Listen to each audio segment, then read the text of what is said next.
जी मेरा सवाल ये है कि इस्लाम धर्म की सच्चाई क्या है और इस्लाम धर्म में शिर्क का मतलब क्या है, आसान तरीके से समझाएं। बहुत अच्छा सवाल है कि इस्लाम धर्म की सच्चाई क्या है और इस्लाम धर्म में शिर्क का मतलब क्या है। देखिए, हम इसका जवाब देंगे और बड़े अच्छे तरीके से जवाब देंगे। जो भी हमारे भाई या बहन जहाँ पर भी यूट्यूब पर हमें सुन रहे हैं, वो ध्यान लगा के पूरी वीडियो सुने, अधूरी ना सुने और एक पल को भी ध्यान ना भटकाएं, ताकि जीवन का सही मकसद जान पाएं। तो देखिए, सबसे पहले ये समझ लें कि ये कायनात जो चल रही है, इस कायनात के पीछे चलने में एक सोच है, एक समझ है, और वो सोच और समझ जो है वो खुदा की सोच है। एक हस्ती है जिसे हम अलग अलग ज़बानों में पुकारते हैं। वो सब का मालिक है, वो एक है, उसके अच्छे नाम अनेक हैं,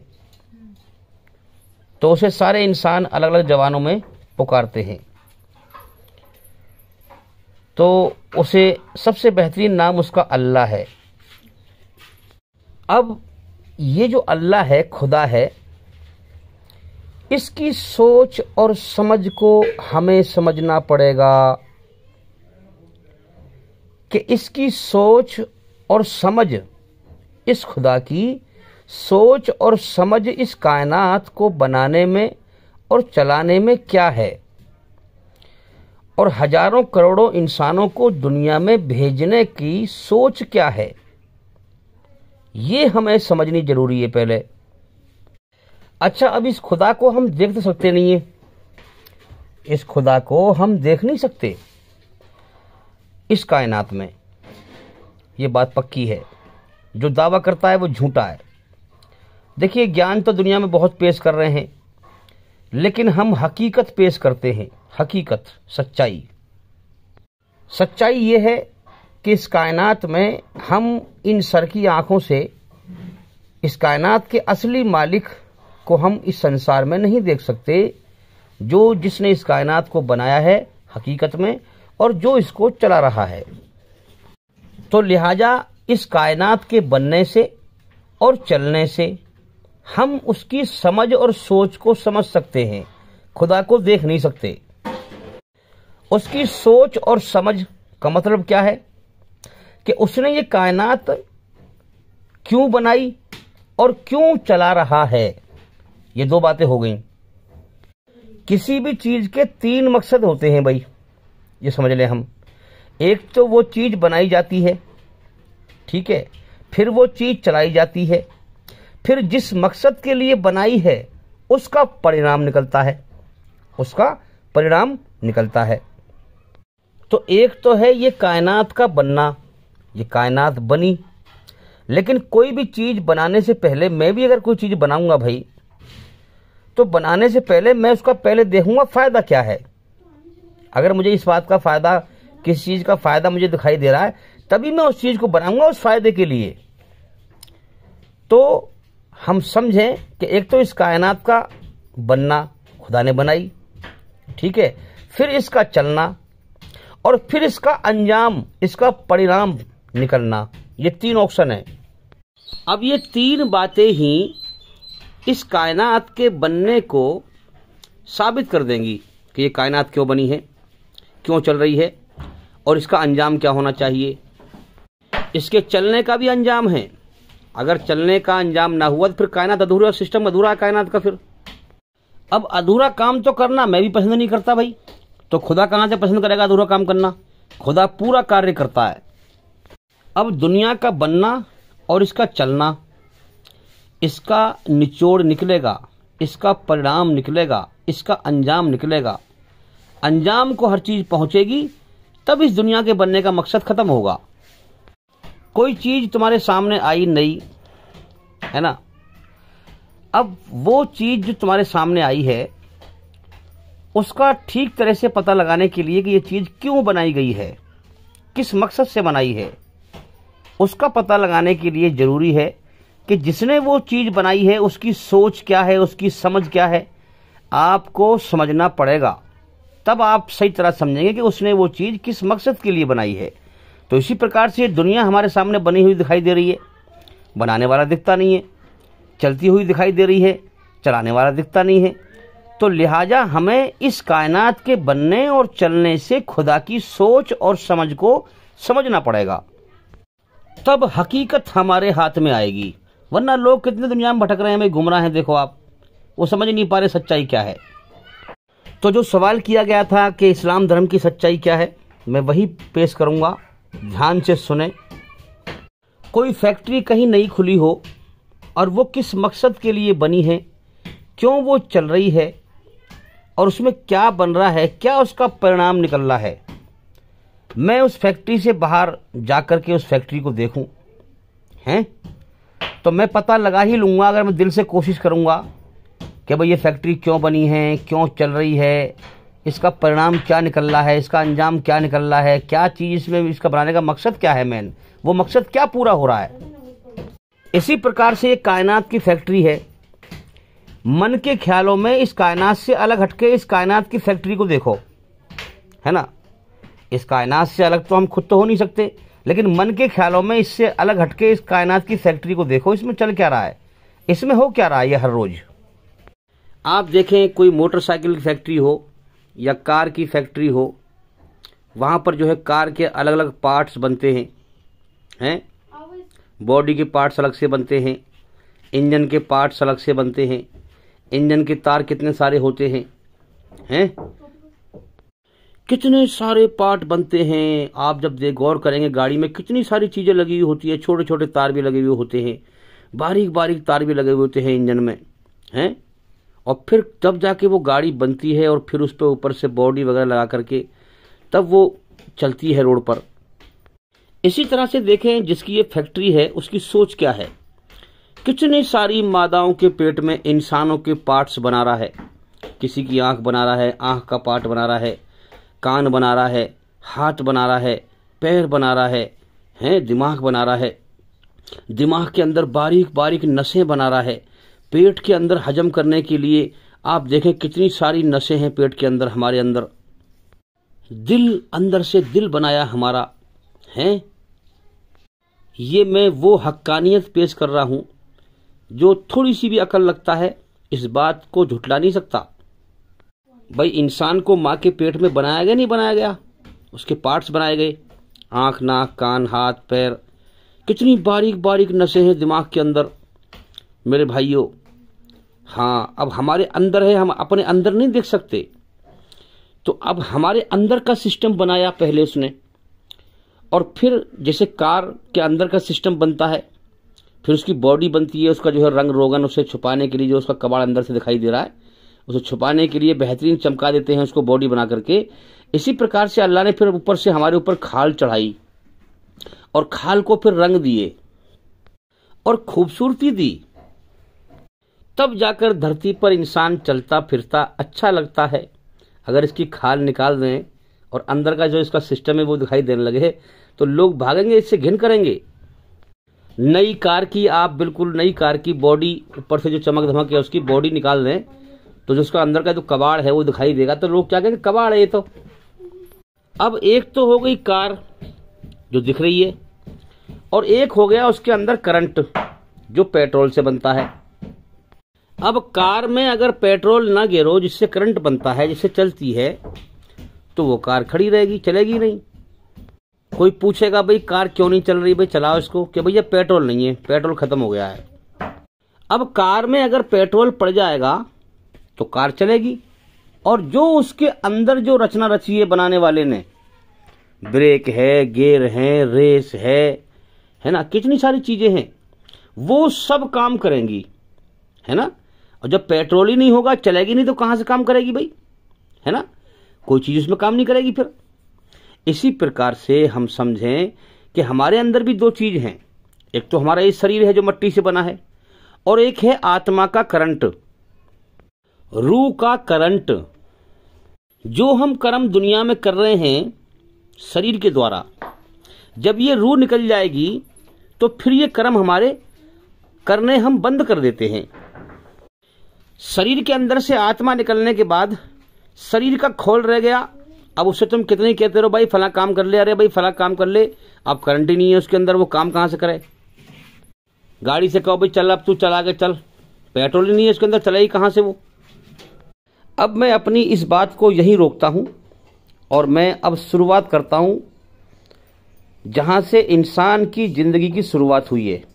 इंसान की शुरुआत से बात शुरू करता हूँ मैं अब, इस बात को यहीं रोक करके फिर आगे से मैं इसको स्टार्ट करूँगा। देखिए, कोई भी शख्स आपसे कोई बात कहे, पहले उसकी तहकीक करें, उसकी हकीकत तक पहुँचें। अगर वो बात सच है तो उसको मान लें, सच ना हो तो ना माने, ठीक है ना। अब कुरान जो आसमानी किताब कही जाती है, कुरान मजीद इंसान की शुरुआत की बात करता है कि इंसान की कहानी शुरू कहाँ से हुई, ये बात करता है। और कहाँ करता है? कुरान मजीद सूरह दहर में। थोड़ा हम और चलते हैं पीछे। ये जो बच्चे रोज पैदा होके आ रहे हैं, ये जहाँ से आ रहे हैं पहले वहाँ पहुँचते हैं हम। भाई कोई चीज़ कहीं से आ रही हो, है ना, तो आप क्या कहेंगे, यार कहीं ना कहीं से तो ये चीज़ आ रही है, कहीं ना कहीं तो कुछ जगह है इसकी जहाँ से आ रही है चीज़। ये जो रोज जो है लाखों करोड़ों बच्चे पैदा होके आ रहे हैं, ये कहीं ना कहीं से तो आ रहे हैं, ये हैं, इनकी आत्मा कहीं से तो आ रही है। यहाँ पर एक बात समझ लें हम कि आदम अलैहिस्सलाम के दुनिया में भेजने से पहले ही दुनिया बनाई जा चुकी थी, दुनिया पहले से ही बनी हुई थी। हाँ, अब दुनिया का एक अलग समय है बनने का, जो बिग बैंग साइंस कहती है आज कि बिग बैंग धमाका हुआ। तो धमाका हुआ तो एक साइंटिस्ट ने कहा कि इस कायनात का कोई खुदा नहीं है, लेकिन जिसने सर्च किया उसने कहा जल्दबाजी ना कर, बात पे गौर कर कि क्या कि धमाके, ये जमीन और आसमान चिमटे हुए थे। धमाके का मतलब क्या होता है? तोड़फोड़। भाई धमाका जहां होगा वहां तोड़फोड़ कर देगा, तबाह कर देगा सब। लेकिन ये धमाका किसी ने बड़े हिसाब से करा कि इसमें तोड़फोड़ तो हुई ना, और ये चिमटी हुई कायनात एक हिसाब से, इसमें जो चीजें हैं वो अलग अलग हो गई हिसाब से। सूरज एक हिसाब से अपने हिसाब से ऊपर पहुंच गया, चांद एक अपने हिसाब से पहुंच गया है, हाँ, जमीन एक अपने हिसाब से आ गई। इस कायनात में हर चीज एक अपने हिसाब से आ गई। तो इस हिसाब को किसी ने सोच समझकर इस धमाके को एक हिसाब से किया, जो बजाय तोड़ फोड़ के एक हर चीज एक हिसाब से आ गई, वरना धमाके काम तो तोड़ने का होता है। तो इससे ये साबित हुआ कि जो ये धमाका जो हिसाब से किया और कायनात को हिसाब से ले आया, ये इसका एक खुदा है, जिसने इसका एक मालिक है, जिसने इस कायनात को एक धमाके से हिसाब से कर दिया, वरना धमाका तो तोड़फोड़ करता है, बर्बाद कर देता है सब। अब जैसा कि आप जानते हैं कि पूरी दुनिया में कुरान का चर्चा है। जो साइंटिस्ट थे उन्होंने कहा कि भाई इस्लाम धर्म में एक किताब है कुरान, उसे कहते हैं आसमानी किताब है वो। तो जरा कुरान के मानने वालों से पूछें क्या कायनात के बनने के बारे में कुरान में कोई जिक्र है। तो जब पूछा गया कुरान के आलिम से, तो उन्होंने कहा कि भाई कुरान का जो मेन मकसद है आसमान से उतरने का, वो है इंसान के जीवन का मकसद समझाने का, कि इंसान को इस दुनिया में जीवन क्यों मिला है। लेकिन कुरान जो है बयान करता है कि कायनात कैसे बनी, किसने बनाई, सारी बातें बयान करता है।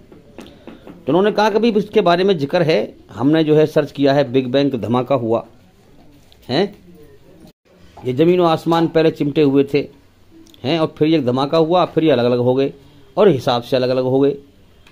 तो फिर उन्होंने कहा कि बताओ जरा इस बारे में, किसी भी कुछ कुरान में कहाँ क्या मतलब जो है क्या बताया गया है इस बारे में। तो उन्होंने कहा कि इस बारे में कहा गया है, क्या ये हमारा इनकार करने वाले, यानी जो खुदा का इनकार कर रहे हैं, जो बिना मालिक के अपने आप को आज़ाद समझ रहे हैं, मनमानी से जीवन जी रहे हैं, अल्लाह की रचना के आधार पर उसके इस्लाम के सच पैगाम को ठुकरा रहे हैं, क्या ये हमारा इनकार करने वाले, यानी कुरान में वही तो मालिक कह रहा है जिसने रचना के आधार पर किताब भेजी है हर इंसान के लिए, क्या ये हमारा इनकार करने वाले हैं। आप जब कुरान मजीद पढ़ेंगे, अगर तर्जमा हो कुरान हो आपके पास तो पढ़ना, सूरे अल अंबिया सूरा नंबर 21 आयत नंबर 30।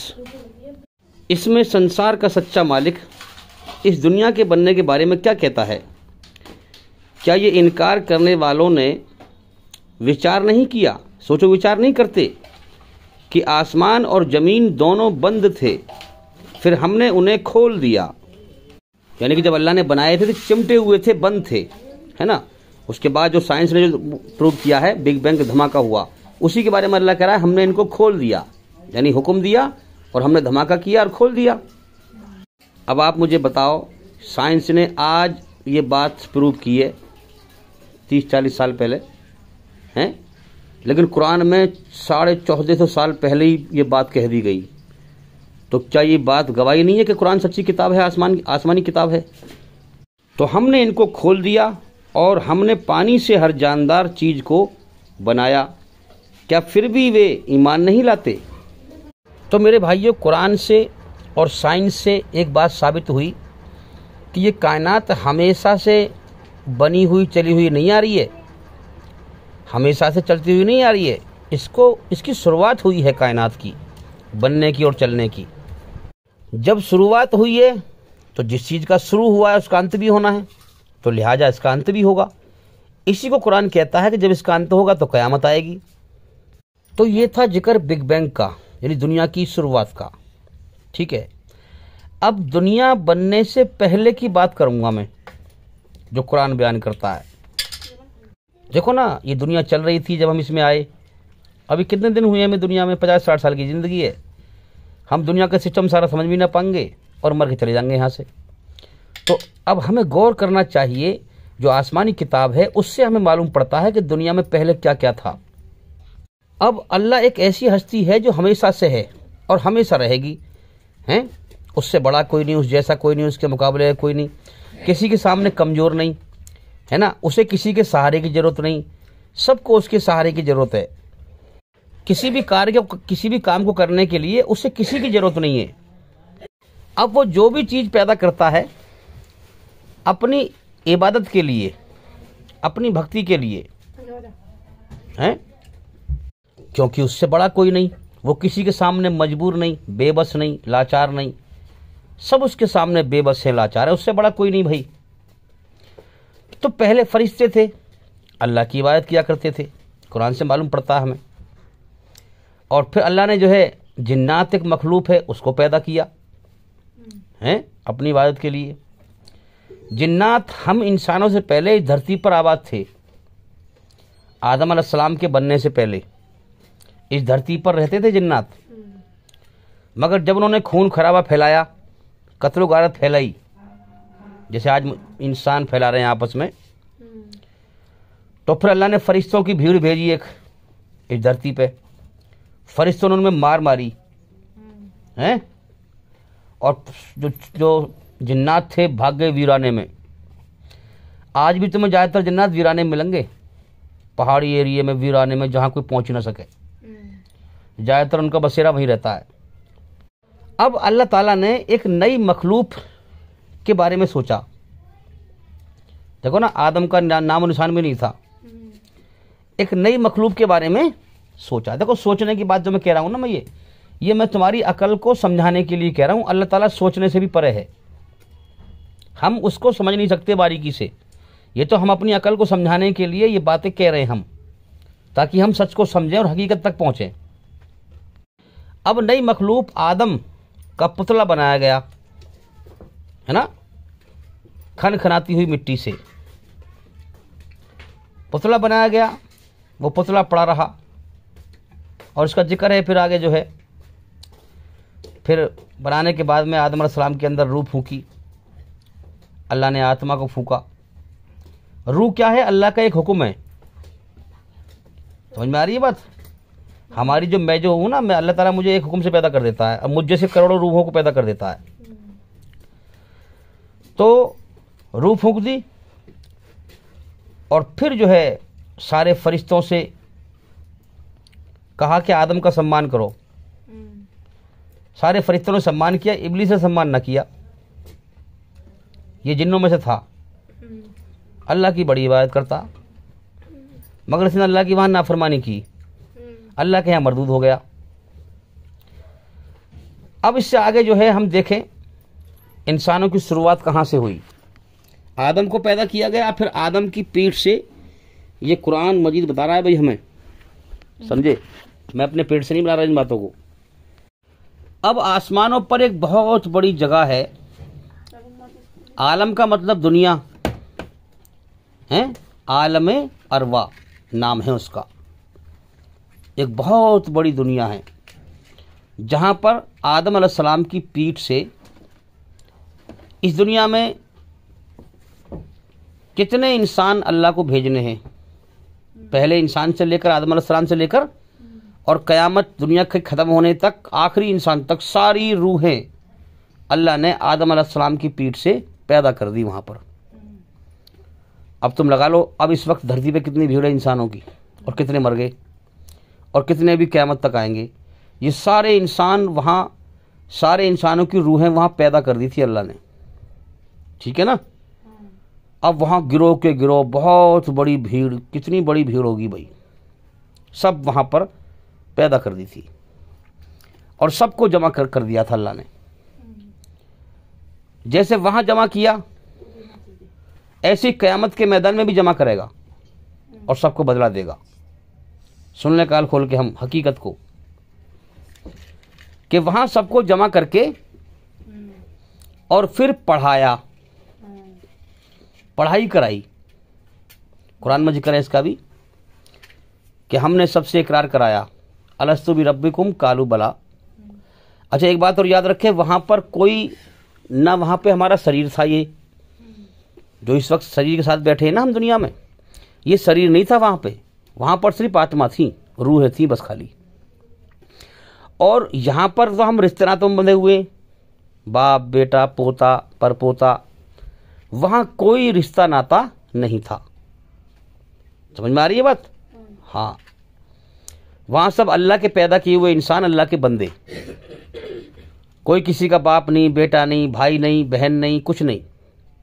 वहाँ सब मर्द अलग, औरत अलग, और सबको अल्लाह ने इकट्ठा एक जो है आलम अरवा में इकट्ठा करके वहाँ पढ़ाई करी। फिर अब यहाँ कुरान तो कहता है शॉर्ट में इस चीज़ को कि भाई हमने अलस्तु बि रब्बिकुम कालू बला, हमने पूछा, हमने कहा कि कहो क्या मैं तुम्हारा रब नहीं हूँ, क्या मैं तुम्हारा मालिक नहीं हूँ, क्या मैं तुम्हें पालने वाला नहीं हूँ, क्या मैं तुम्हें पैदा करने वाला नहीं हूँ। तो हम सब ने कहा था कि हाँ बेशक आप ही हमारे पैदा करने वाले। जो दुनिया में आज इस्लाम को नहीं मानता, सब ने कहा था वहाँ पर, समझ में आ रही है बात, सब ने कहा था, सब ने। अच्छा अब वहाँ पर जो है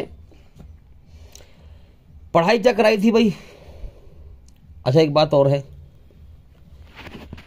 किसी भी इंसान का जो उससे किसी बात को जो है इकरार कराया जाता है, जरूरी है कि वो होशो हवास में हो, बेहोशी में ना हो। किसी भी इंसान से दुनिया में आपको गवाही दिलवाएंगे तो कोई उसे बेहोशी में दिलवाएंगे गवाही उससे, हैं? चेक करेंगे पहले भी, देखो नशे में तो ना है भाई, शराब का नशा तो नहीं है, शराब तो नहीं पीता, बेहोशी तो नहीं है, बीमार तो नहीं है, हैं? तो इसी प्रकार से वहाँ भी आलम अरवा में जो हमसे अल्लाह ने इकरार कराया था ना, हम अपने होश व हवास, सही समझ, सही अकल, सही समझ के साथ थे, और हमसे होश व हवास में इकरार कराया था, कोई बच्चे के रूप में नहीं। हाँ, हमारी भरपूर जवानी और होश व हवास के हिसाब से हमसे अल्लाह ने इकरार कराया था, हमें पैदा करके। शुरुआत हमारी वहाँ से कहानी शुरू हो रही है हमारी। अब तुम कहोगे तो कहानी मालूम पड़ रही है भाई। अरे कहानी क्यों मालूम पड़ रही है? ये बच्चे जो पैदा होके आ रहे हैं दुनिया में, इनकी आत्मा कहीं से तो आ रही है। ये जो रोज हजारों बच्चे पैदा होके आ रहे हैं, इंसान के बच्चे, ये कहीं से तो आ रहे हैं ना, आ रहे? क्या हवा में तीर मार दो कहीं से ना आ रहे? तो जहां से ही आ रहे हैं वही आलम अरवा है। अब वहां पर पढ़ाई करवाई। अच्छा भाई पढ़ाई क्या है? ये जो हमारे अंदर रचना रची हुई है, यही पढ़ाई है। ये पढ़ाई हमें वहां से वहां पढ़ाई गई है पहले हमें, वहां सारी रचना। याद रखें, रचना जो है ना रूह के अंदर है, ना कि शरीर के अंदर है। कौन सी रचना? अच्छाई में सुकून, बुराई से बेचैनी घबराहट, शर्म का मादा, हया का मादा, माँ सामने आई उसे कुछ और निगाहें देख रहा है, ये तमाम जो रचना है हमारे अंदर रची हुई, जो जिसके द्वारा हम चल रहे हैं, सोचते हैं, समझते हैं, फिर काम करते हैं, चाहे हम अच्छा काम करें या बुरा काम करें, दो ही रास्ते हैं जीवन जीने के, अल्लाह का एहसान मान या इनकार कर, हैं। ये सारी रचना वहां पर हमें पढ़ाई गई और अल्लाह ने अपने एक होने का मादा हमारे अंदर हमें पढ़ाया, रचना में एक होने का प्रमाण रखा, अपने आप एक को पुकारने का प्रमाण रखा, एक के हुक्म पर चलने का प्रमाण रखा कि हम अगर 10 मालिक हमसे कहें कि भाई एक साथ कहें कि ये काम करो वो काम करो, 10 मालिक का काम हम कर ही नहीं सकते, इतनी ताकत ही नहीं है हमारे अंदर, भाग जाएंगे हम कि यहाँ तो भाई 10 मैं मजदूर हूँ, 10 आदमी हैं हम, 10 आदमी हुक्म दे रहे हैं, मैं इनकी बात कहाँ सुनूंगा, मैं तो पागल हो जाऊंगा, मेरे बस की ना है काम करना। जिस कोठी में एक मालिक होगा वही काम कर सकता हूँ, सिर्फ मैं, एक मालिक हुक्म देगा सब काम करता रहूंगा मैं। तो ये भी सबूत है कि मालिक हमारा एक है और उसने हमारी रचना में एक अपने एक होने का सबूत रखा है कि तू मेरे एक के हुक्म पर ही ठीक से चल सकता है। अब तेरा ध्यान एक तरफ ही ठीक से लग सकता है, या तो दुनिया और दुनिया की चीज़ों की तरफ ध्यान लगा ले, इसमें जीवन का समय बर्बाद कर ले, या फिर मुझे अकेले दुनिया बनाने वाले की तरफ ध्यान लगा ले, या तो मुझे पाले या दुनिया को पाले। दुनिया को पाके भी खो देगा, हैं, मुझे पालेगा तो कामयाब हो जाएगा, जन्नत का इनाम पाएगा दुनिया के बदले में। तो अब हम समझें पढ़ाई कि मैं एक हूं, ये रचना में नथी कर दिया, और हूं हकीकत में ये भी रचना में नथी कर दिया। कैसे? जब इंसान दुख तकलीफ में होता है तो अपनी आत्मा की आवाज़ सुन, उठते बैठते चलते फिरते उसी मालिक को पुकारता है, या अल्लाह, अरे मेरे मालिक। जब इंसान थक जाता है तो अपनी आत्मा पे गौर कर पुकारता है। ये पढ़ाई अल्लाह ने पढ़ा के भेजा है, ये पढ़ाई वहाँ पढ़ाई थी आलम अरवा में। समझ में आ रही है बात? तो साइंस पहुंची है दुनिया की शुरुआत तक, दुनिया कैसे बनी, दुनिया की शुरुआत हुई बिग बैंग के नाम से। मैं इस दुनिया के बनने से बहुत पहले की बात कर रहा हूं भाई, साइंस वहां तक नहीं पहुंच सकती जो हमें कुरान बता रहा है। अब अल्लाह ताला ने हमारी जो रचना रची वहां पर, इसमें 2 प्रकार से रची, इसमें 2 प्रकार से रची। हमसे इकरार भी कराया, अलस्तु भी रब्बिकुम कालू बला, कहो क्या मैं तुम्हारा रब नहीं हूं, क्या मैं तुम्हारा मालिक नहीं हूं, क्या मैंने तुम्हें पैदा नहीं किया, क्या मैं तुम्हें पालने वाला नहीं हूं? तो हम सब ने कहा कि बेशक आप ही हमारे मालिक हैं, आप ही ने हमें पैदा किया है, हमारी शुरुआत आपने करी है। ये सबसे इकरार करा लिया और फिर ये बात हमारे अंदर रचना में नथी कर दी है। इंसान के अंदर अल्लाह की पहचान है, अल्लाह को मालिक मानने की मादा है, मालिक मानने का मादा है। इंसान के अंदर ये चीज है कि मुझे पैदा किया है किसी ने, मगर ये सच को भूल जाता है दुनिया में। क्यों भूलता है इसके बारे में बात करेंगे हम। अब ये सारी पढ़ाई पढ़ा करके और फिर 2 रास्ते बताए इसको कि एक तो है मेरी फरमाबरदारी का रास्ता, मेरा एहसान मानने का। तुमने इकरार किया है मैं तुम्हारा मालिक हूँ, खालिक हूँ, पालनहार हूँ, हैं, मैंने तुम्हारी शुरुआत करी है, तुमसे इकरार कराया है मैंने। अब तुम्हारा इम्तिहान लिया जाएगा और अगर तुमने मुझे खालिक और मालिक पहचान कर ली, जो तुम्हारे अंदर मैंने पढ़ाई पढ़ा के भेज रहा हूं उसका सही उत्तर दिया हैं, और तुमने पहचान कर ली खालिक और मालिक, मुझे मान लिया और मुझे राजी करके आ गए, मेरी मोहब्बत लेके आ गए, ईमान लेके आ गए, तो फिर तुम्हें मैं इनाम से नवाजूंगा। मैंने तुम्हारे जीवन जीने के 2 रास्ते बनाए हैं, चाहे मेरा एहसान मानो या इनकार करो, ठीक है ना। मैंने तुम्हारे अंदर जीवन जीने के ये 2 रास्ते बनाए हैं, अकड़ना और झुकना, है ना। हाँ, और मैंने 2 रास्तों के 2 अंजाम भी बना दिए हैं, है ना। उस इम्तिहान के जहान में इन 2 रास्तों की झलक तुम्हें दिखाऊंगा मैं। बड़ी बारीक बात है, समझ लो गौर से। इन 2 रास्तों की झलक तुम्हें दिखाऊंगा। एक तरफ तो देखा जाए तो दुनिया में धरती का बिछौना है, चल फिर रहे हैं इस पे हम, और खाने पीने की नेमतें अल्लाह की भरी हुई हैं, है ना। तो ये कुछ हल्का सा जन्नत का नमूना भी है, जन्नत का नमूना भी है। अब उस जन्नत की चाहतें हमारे अंदर डाल दी है, जिंदगी जीने की चाहत। क्योंकि तुम्हारे अंदर चाहत है तो तुम समझ नहीं पाओ जल्दी से इस बात को। जिसकी चाहत निकाल ली अल्लाह ने, उससे पूछो, मुझसे पूछो तुम। दुनिया में एक पल को मन नहीं लग रहा मेरा, अब दुनिया कैद खाना बन चुकी है। तो अल्लाह चाहत डालता है जन्नत की, जन्नत की चाहत, जीने की चाहत डाली, हमेशा जीने की चाहत डालता है इंसान के दिल में, और ये दिल में होती है। दिल से ही दुनिया में जीता है इंसान, दिल न लगे तो क्या जी रहा है फिर। अब इसी हिसाब से हम समझें, ये चाहत डाल दी हमेशा जीने की, इसलिए लोग दुनिया में मेहनत कर रहे हैं, हथौड़ा चला रहे हैं, धूप तैयारी में मेहनत कर रहे हैं। जीने की चाहत है, दुनिया की मोहब्बत है। और एक तरफ नेमतें हैं, खुशबू है ना, अल्लाह की खाने पीने की नेमतें हैं, खुशबू है, खूबसूरती है, जो भी है। और एक तरफ बदबू है, गंदगी है ना, आग की झलक भी है। तो इस दुनिया में देखा जाए तो एक तरह से दुनिया जो है ये बुरी भी है और अच्छी भी है। दो पहलू हैं दुनिया के अंदर, दो रास्ते दिए जीवन जीने के, दोनों के झलक यहाँ दुनिया में दिखाई है। और इसी द्वारा फिर अंजाम बताया गया है फिर आगे कि अगर तू अच्छाई के रास्ते पर मेरे सामने झुककर मुझे मालिक कबूल कर लेगा। अब देखो ना, कोई जबरदस्ती नहीं अल्लाह की तरफ से। पहले पढ़ाई है उसने, रचना में रच के सारी पढ़ाई पढ़ा दी पहले, और फिर इम्तिहान ले रहा है। अब इंसान के अंदर हमेशा जीने का नशा भर दिया है, वो हमेशा जीने के नशे में अब दूसरे की मौत को देखकर अपनी मौत को बुलाए फिर रहा है। टेस्ट ये है, गौर करता है कि नहीं करता हकीकत पे, सच्चाई पे। समझ में आ रही है बात? टेस्ट ये है। तो अब इसको झलक दिखाई कि अगर मुझे मालिक मानेगा, होश हवास में मानना है। यहाँ देखो, बेहोशी में तो सब जानते हैं। एक साल बच्चे देखो ना, अब कोई मुझसे कहने लगे कि भैया तुम्हारा इम्तिहान लेना है। मैं कहूँगा भैया काय का इम्तिहान लेना है? क्या हम अपने हिसाब से इम्तिहान लेंगे? मैं कहूँगा पागल होगा है क्या? अबे पहले मुझे समझाना काय का इम्तिहान लेगा, पहले मुझे पढ़ाना, जब तो मेरा इम्तिहान लेगा। कि तू अपने हिसाब से, अपने ढंग से मेरा जो इम्तिहान लेगा, ऐसे क्या इम्तिहान दूंगा मैं?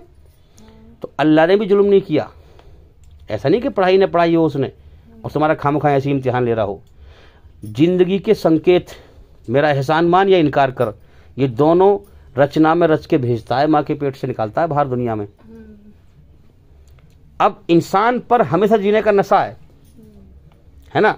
बेहोशी में जानते सब हैं जीवन का मकसद सच्चा क्या है, होश में आके समझना है। अब उस बेहोशी को होश में लाने के लिए कुरान से याद ध्यानी होती है। फिर समझ में आ रही है बात? कुरान से याद ध्यानी होती है। ये अल्लाह का और बड़ा करम है कि कुरान किताब भेजता है, नबी भेजता है, और फिर अपनी रचना के आधार पर जो रच के वहां से भेजा है पढ़ा करके, इसी पढ़ाई को फिर दिखाता है कि पहचान सच्चाई को। बच्चे जो हैं दुनियावी पढ़ाई से जो है, दुनियावी पढ़ाई क्या कहते हैं? शिक्षा, इल्म, है ना, ज्ञान। शिक्षा, तालीम वो है जो इंसान जिसमें निल है, जानता ही नहीं कुछ भी, ठीक है ना। कुरान शिक्षा नहीं है, कुरान तालीम नहीं है, कुरान एक याद ध्यानी है जो अल्लाह ने आलम अरबा में पढ़ाया था, वही पढ़ाई की याद ध्यानी है। कुरान शिक्षा नहीं है। ये जो बच्चा जो पैदा होके आता है दुनिया में, ये जो पढ़ाई दुनिया की है, पहना रहे प्याम ABCD, ये एक शिक्षा है। बच्चा इससे बिल्कुल निल है, बच्चा बिल्कुल नहीं जानता। जब माँ के पेट से बाहर आता है उसे पता ही नहीं है पहना रहा प्याम क्या मतलब इसका, है ना। लेकिन जो कुरान जो है क्या है? याद ध्यानी। कैसे? बच्चा हल्का सा थोड़ा सा उसमें दिमाग आए, थोड़ा सहूर आए, तो मुझसे पूछना कि बेटा ये बताओ क्या सच बोलना अच्छा काम है कि नहीं? तो फौरन जवाब देगा कि हाँ अच्छा काम है। झूठ बोलना बुरा काम है क्या नहीं? तो वो कहेगा हाँ बुरा काम है। तो इससे साबित ये हुआ कि ये पढ़ाई पढ़ के आया है बच्चा, इस दुनिया में, उस दुनिया से, आलम अरवा से। और कुरान भी यही सिखा रहा है, कुरान भी यही बता रहा है। तो फिर कुरान उसकी याद दहानी करा देता है, तो फिर उससे जो है क्या है, ईमान मिल जाता है। एक तार तो ये रचना का है और एक तार कुरान का आसमान पे से आया है। जब ये दोनों तार मिल जाते हैं ना, तो फौरन दिल के अंदर बल्ब जल जाता है, ईमान मिल जाता है इंसान को। समझ में आ रही है बात? मगर जिसको हकीकत में ईमान की तलाश हो, जिसको अल्लाह की तलाश हकीकत में हो, उसको मिलता है। बकवास करने वालों को, धर्म के नाम पे लड़ने वालों को और धर्म का धंधा बनाने वालों को, हैं, धर्म के नाम पर फसाद फैलाने वालों को कभी ईमान नहीं मिलेगा, याद रखना। तो जैसे बच्चा जब पैदा होकर आता है तो वो दुनिया भी जो पढ़ाई है, पेनार प्याम ABCD, इससे बिल्कुल निल होता है। ये है शिक्षा, है ये है ज्ञान। शिक्षा वो है जिसका इंसान बिल्कुल निल हो और फिर वो सीखे, उसे जानता ही ना हो उसके बारे में कुछ भी। तो इसी प्रकार से आलम अरवा में हम रचना से निल थे बिल्कुल। अल्लाह की जो मर्जी है और जो रचना है, वो क्या, उसने क्यों पैदा किया है, हमें क्या मकसद है, इससे बिल्कुल निल थे हम। अल्लाह ने हमारी रूहों के अंदर रचना को रचा, फिर पढ़ाया हमें। पढ़ाने के बाद फिर हमें इस दुनिया में, इम्तिहान का जहान है दुनिया, ये इम्तिहान के जहान में भेज दिया हमें। समझ में आ रही है बात? हाँ। तो इसी प्रकार से जैसे बच्चा माँ के पेट से आता है, दुनियावी पढ़ाई जो है, पेनार प्याम ABCD, इसका पता नहीं होता उसको, तो फिर क्या करते हैं हम उसके साथ, उसे स्कूल में पढ़ाते हैं। ऐसी आलम अरवा स्कूल था आसमानों पर, जिसमें सारे इंसानों की आत्माओं को पढ़ाया गया। वहां शरीर नहीं था, वहां सिर्फ आत्मा थी। क्या थी? रूह थी। ना वहां कोई रिश्ते नाते थे हमारे, रिश्ते नाते सिर्फ यहाँ आके बने हमारे, वो भी इम्तिहान लेने के लिए, जीने का जरिया एक दूसरे के जरिए से, हैं। तो अब जब बच्चा यहाँ पैदा होता है तो हम क्या करते हैं, स्कूल में पढ़ाते हैं उसे। 1 साल पढ़ाने के बाद फिर उसका इम्तिहान लिया जाता है कि जो पढ़ाई है भाई, उसका इम्तिहान दो। और पढ़ाई ना पढ़ाई जाए फिर क्या इम्तिहान देगा इंसान? फिर तो पागलबंदी होगी ना। पढ़ाई 1 साल पढ़ा करके उसके बाद पेपर होते हैं, और पेपर के बाद फिर रिजल्ट मिलता है पास और फेल का, है कि नहीं? अब क्योंकि हमारे जो अब्बा, सारे इंसानों के माँ बाप, आदम अलैहिस्सलाम, मनु भी कहते हैं, मनु से सारे मनुष्य बने हैं, और आदम भी कहते हैं, आदम से आदमी बने हैं। एक ही उसके नाम है। मनु और आदम एक ही बात है। क्योंकि उनको जन्नत से निकाला गया था। समझ में आ रही है बात? तो जन्नत में हमेशा जीने की चाहत थी उनके अंदर। ये हमेशा जीने की चाहत का नशा होता है इंसान के अंदर। तो जब उनको जन्नत से निकाला गया तो उनकी पीठ से हमें निकाला गया, तो हमारे अंदर भी जन्नत की चाहते हैं। समझ में आ रही है बात? तो वहां पर अल्लाह ने ये क्या कहा था कि तुम्हारे बाप को, हाँ, अब तुम्हें इम्तिहान के लिए हम पैदा कर रहे हैं। अगर तुम हमें मालिक मानकर होशो हवास में जो रचना रची है, इस रचना को ही होश में समझना है। अपने मन में डूबकर, मेरी रचना में डूबकर पा जा सुरागे जिंदगी, है ना। तो इस रचना से ही तुम्हारे अंदर मैंने सब कुछ रच के भेजा है, पढ़ाई पढ़ा के भेज रहा हूं मैं। इसी के द्वारा इम्तिहान देना है। तो तुम्हारे बाप, तुम्हारे सबके बाप आदम, हाँ, जन्नत में थे। अगर तुम मुझे होश और हवास में इस परीक्षा में पास होके आओगे तो तुम भी जन्नत में जाओगे। फिर समझे? अगर तुम मेरा इनकार करके अपने घमंड में बिना मालिक के आजाद समझकर मुझे नाराज करके आओगे तो जहन्नुम बनाइए फिर मैंने सजा के लिए, वहां जाओगे। और जहन्नुम के नमूने दुनिया में मैंने पैदा कर दिए हैं। जिन चीज़ों से तुम्हें तकलीफ पहुंचती है, जिन चीज़ों से तुम्हें तकलीफ पहुंचती है, तुम्हें बुरी लगती है वो चीज़, जिन चीज़ों को तुम्हारा मन पसंद नहीं करता, वो सब जहन्नुम में है। क्या क्या है हमें दुनिया में ऐसी चीज़ें बताओ जरा। बदबू तुम पसंद करते हो? बदबू मिलेगी वहाँ, कुरान में कहा गया है। तुमने दुनिया में अगर मेरी चाहत को पसंद ना किया तो फिर मैं जहन्नुम में फिर वो चाहत तुम्हारी, वो तुम्हें दूंगा तो तुम पसंद नहीं करते, और उसका नमूना मैंने दुनिया में पैदा कर दिया है। पहचानो, बात समझो, बड़ी गहरी बात है। इस दुनिया ही से प्रमाण मिल जाएगा तुम्हें मौत के बाद जन्नत और जहन्नुम है कि ना। आग इंसान को तकलीफ देती है ना, हैं? तुम कहोगे खाना बनता है, फायदा ही पहुंचता है, ठीक है, फायदा भी पहुंचता है, लेकिन खाना बनाना भी एक मशक्कत है कि नहीं? मेहनत है, इंसान को दुख मिलता है। आग जब जलती है पास में तो उससे तकलीफ पहुंचती है। जन्नत में तो आग का नाम ही नहीं है, ना खाना बनाना पड़ेगा। यहाँ तो कर्म करवा के देता है अल्लाह ताला, वहाँ बिना कर्म करवाए खिलाएगा। जैसे यहाँ परिंदों को खिला रहा है बिना कर्म करवाए, ऐसी वहाँ में खिलाएगा। परिंदों के कौन से कारखाने चल रहे हैं भाई, कौन सी फैक्ट्री चल रही है, कौन से बिजनेस चल रहे हैं इनके, अल्लाह ताला इनको खिलाता है ऐसे ही। अब दुनिया में हमें देखने को मिलता है खून, मवाद, पीप, जिसको हम पसंद नहीं करते, है ना। अगर हमने अल्लाह को मालिक नहीं माना, उसने दोनों रास्ते दिखा दिए, सही गलत, जिंदगी के चिन्ह दिखा दिए रचना में उसने, ये सही है ये गलत है, सच पे चलना सही काम है, झूठ पे चलना गलत काम है। तो तुम्हें अब तुम्हारा पेपर चल रहे हैं, अब ऑप्शन, अब तुम पेपर दे रहे हो, पेपर दो, सही पे चलो या गलत पे चलो, सही पे चलो या गलत पे चलो। बच्चों के पेपर होते हैं ना, प्रश्न उत्तर, अब उत्तर सही दे या गलत है तेरे हाथ में, जैसे देगा वैसे रिजल्ट मिलेगा। ऐसी ईश्वर ने रचना में रचकर जीवन का मकसद हमें सही गलत और फिर एहसास भी पैदा करता है। सच पे चलने में सुकून पैदा करता है, झूठ पे चलने में बेचैनी पैदा करता है, नहीं करता, एहसास भी कराता है। कोई ऐसे नहीं है, बहुत अल्लाह जुल्म करने वाला नहीं है, अपने बंदों से प्यार करता है, मोहब्बत करता है, उसने पैदा किया है हमें।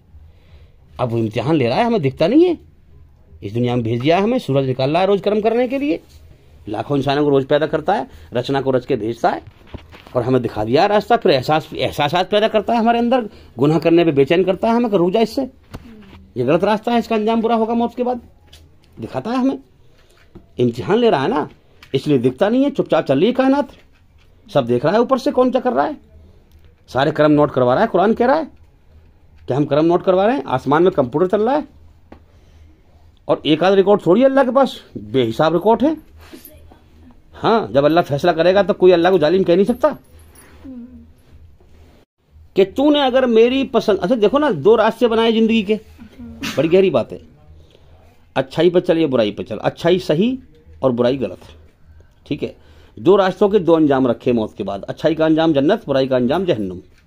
अब इन दोनों अंजाम के नमूने यही दुनिया में दिखा दिए हैं, इस पर गौर करें थोड़ा सा। हम अगरचे हम अल्लाह का एहसान मानते हैं और उसे मालिक मानते हैं, और जो भी इस कायनात में अल्लाह की चीजें बनाई हुई है ये सब उसी की है ना, इन चीजों को अल्लाह की मर्जी से अगर इस्तेमाल करते हैं तो ये दुनिया एक जन्नत का नमूना है। बात समझे, एक जन्नत का नमूना यही दिखा दे दुनिया के अंदर ही। अगर अल्लाह कह रहा है कि तुम जो है भाई भाई मत लड़ो आपस में, ए दुनिया के इंसानों, हमने तुम्हें एक मर्द और एक औरत के जोड़े से पैदा किया है, और फिर हमने तुम्हें गांवों और शहरों में और कबीलों में और खानदान में बांट दिया। क्यों? ताकि तुम आपस में एक दूसरे को पहचानो कि हम सब एक खूनी रिश्ते के भाई हैं, एक माँ बाप की औलाद हैं। तुम आपस में पहचानो, तुम आपस में नफरत मत करो, आपस में मोहब्बत करो। अब अल्लाह का हुक्म तो ये हो गया, अगर ये सारे इंसान पहचान लें इस चीज को कि हम सब एक माँ बाप की औलाद हैं और ये नफरत ना करें, मोहब्बत करें, तो धरती पर कितनी शांति फैलेगी, कितना प्रेम से लोग रहेंगे, कितनी शांति फैलेगी जब सारे हिंदू मुसलमान सिख ईसाई सब भाई भाई बन के एक दूसरे के दुख को समझेंगे, एक दूसरे का सहारा बनेंगे, तो कितनी शांति फैलेगी। शांति ही तो जन्नत है ना।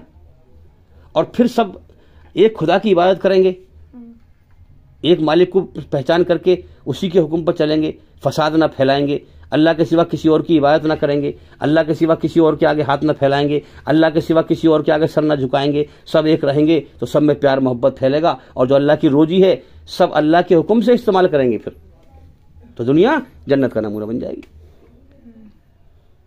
तो जन्नत अल्लाह ने ही दिखा दी, आगे आने वाली है, यहाँ देख लो नमूना है। और फिर अच्छाई पर चलने पर, जो सच को पहचान ले और सच पर चले, सुकून उसमें रख दिया अल्लाह ने, तो सुकून ही सुकून मिलेगा। फिर तो कोई पड़ोसी किसी को दुखी ना करेगा, कोई हिंदू मुसलमान में झगड़ा ना होगा, कोई हिंदू किसी को नहीं मारेगा, मुसलमान किसी को नहीं मारेगा, नफरत नहीं होगी, आग नहीं फैलेगी, हैं, तो फिर जन्नत का नमूना बन जाएगा। अच्छा, अब इसके उल्टा, अब जो इनकार करे, अल्लाह के हुक्म को ना माने, मनमानी करे, शैतान के रास्ते पे चले, तो अब उसका भी नमूना दिखा दिया। फिर क्या नमूना है कि अल्लाह की चीज़ें इस कायनात में जो भी हैं, अगर तू उसकी मर्जी से इस्तेमाल नहीं करेगा तो फिर देख ले, यहाँ तुझे खाने के लिए मिल रहा है, बेहतरीन खाने मिल रहे हैं तुझे खाने के लिए, क्योंकि इम्तिहान ले रहा है वो। जब तक जिंदगी दी है तुझे देगा खाने के लिए, इम्तिहान ले रहा है ना, रचना के आधार पर। और अगर तूने अल्लाह की चीज़ें अल्लाह की मर्जी से इस्तेमाल ना करी तो तू यहाँ किन चीज़ों को नापसंद करता है? हैं? खून, मवाद, पीप, बदबू, गंदगी, हैं? फिर तेरी, अगर तूने दुनिया में अल्लाह की मर्जी को पसंद ना किया तो फिर मौत के बाद तेरी मर्जी को अल्लाह भी पसंद नहीं करेगा। तू चाहेगा बढ़िया खाने मिले, लेकिन जहन्नुम में तुझे खून मवाद मिलेगा पीने के लिए, समझे? हाँ, तू चाहेगा शांति मिले, तुझे आग में अशांति मिलेगी। फिर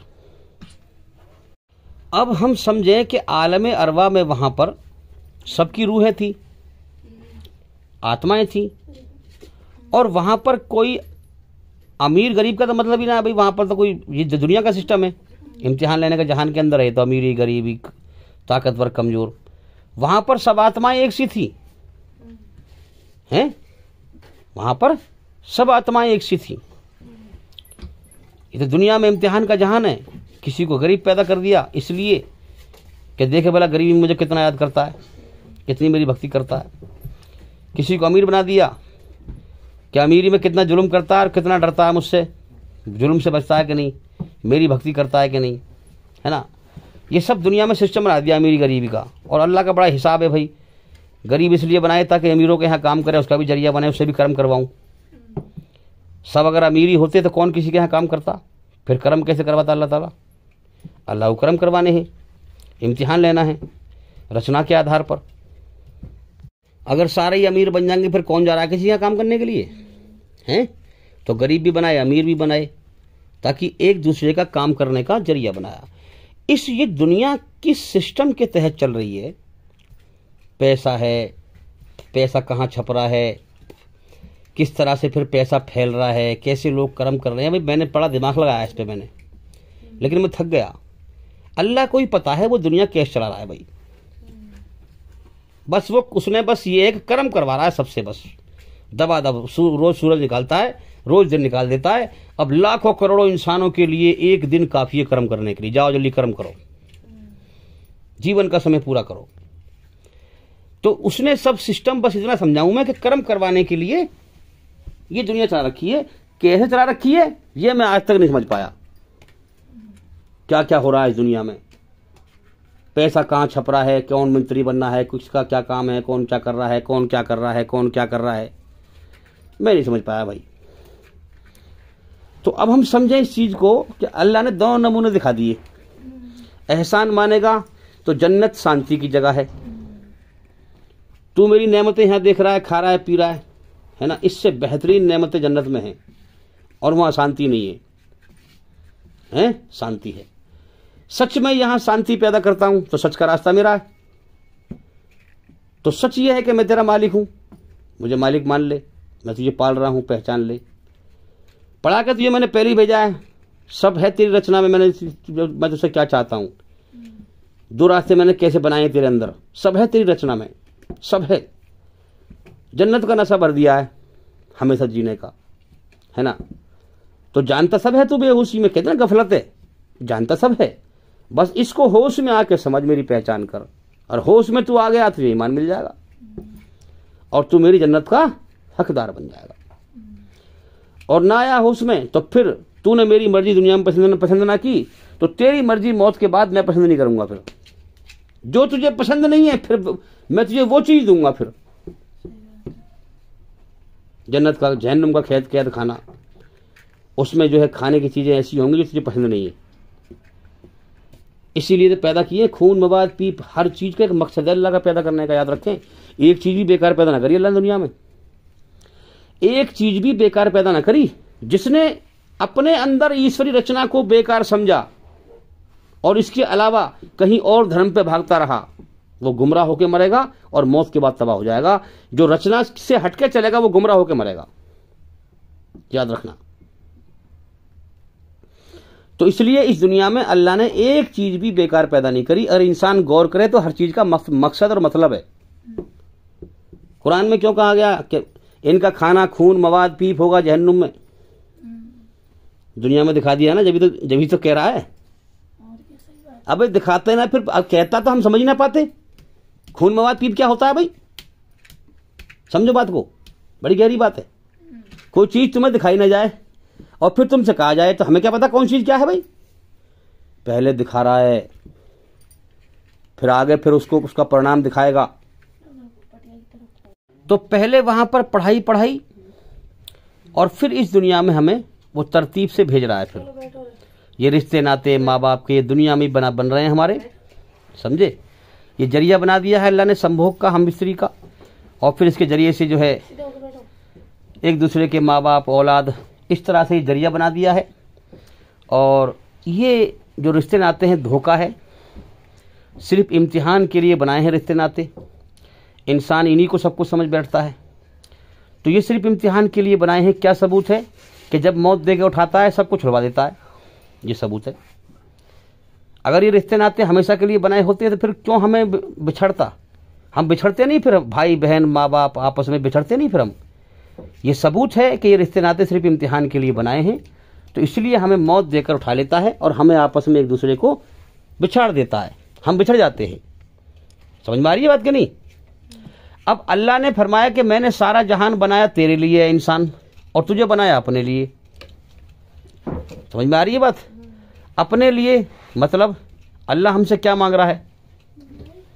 अल्लाह हमसे क्या मांग रहा है? हमारे अंदर सब कुछ, इस दुनिया में जो आए हैं हम, जन्नत की जीने की चाहत डाली है, सब कुछ यही है भाई। याद रखें, दिल के अंदर है हमारे, ये हैं दिल के अंदर है। अब अल्लाह का हुक्म यह है कि इन चाहतों को मार। ये चाहत ही मैंने तेरे अंदर पैदा की है। अब मारूं क्यों? मुझे लालची बनाया है अल्लाह ने। ये भी रचना के अंदर है, ये भी रचना में रचा हुआ है। मैं लालची भी हूं, मैं स्वार्थी भी हूं, मैं मतलबी भी हूं। तो मैं किसी चीज को क्यों छोड़ूं? तो अल्लाह लालच देता है फिर जन्नत का, कि मौत के बाद जन्नत है। अब वो क्या कहता है भाई, किसी देश पे कब्जा करना हो तो राजधानी पे कब्जा कर लो, देश पे अपना आप कब्जा हो जाएगा। कोई दूसरे देश का जो आदमी होगा वो किसी देश पे कब्जा करेगा, वो सोचेगा पहले राजधानी पे कब्जा कर लो, फिर पूरे देश पे अपना आप कब्जा हो जाएगा। इसी प्रकार से शैतान बदबख्त बहुत चालाक है, वो दिल पे कब्जा कर लेता है, राजधानी पे। दिल एक राजधानी है और शरीर जो है पूरा देश है। जब दिल पे कब्जा कर लिया तो पूरे शरीर पे कब्जा कर लिया।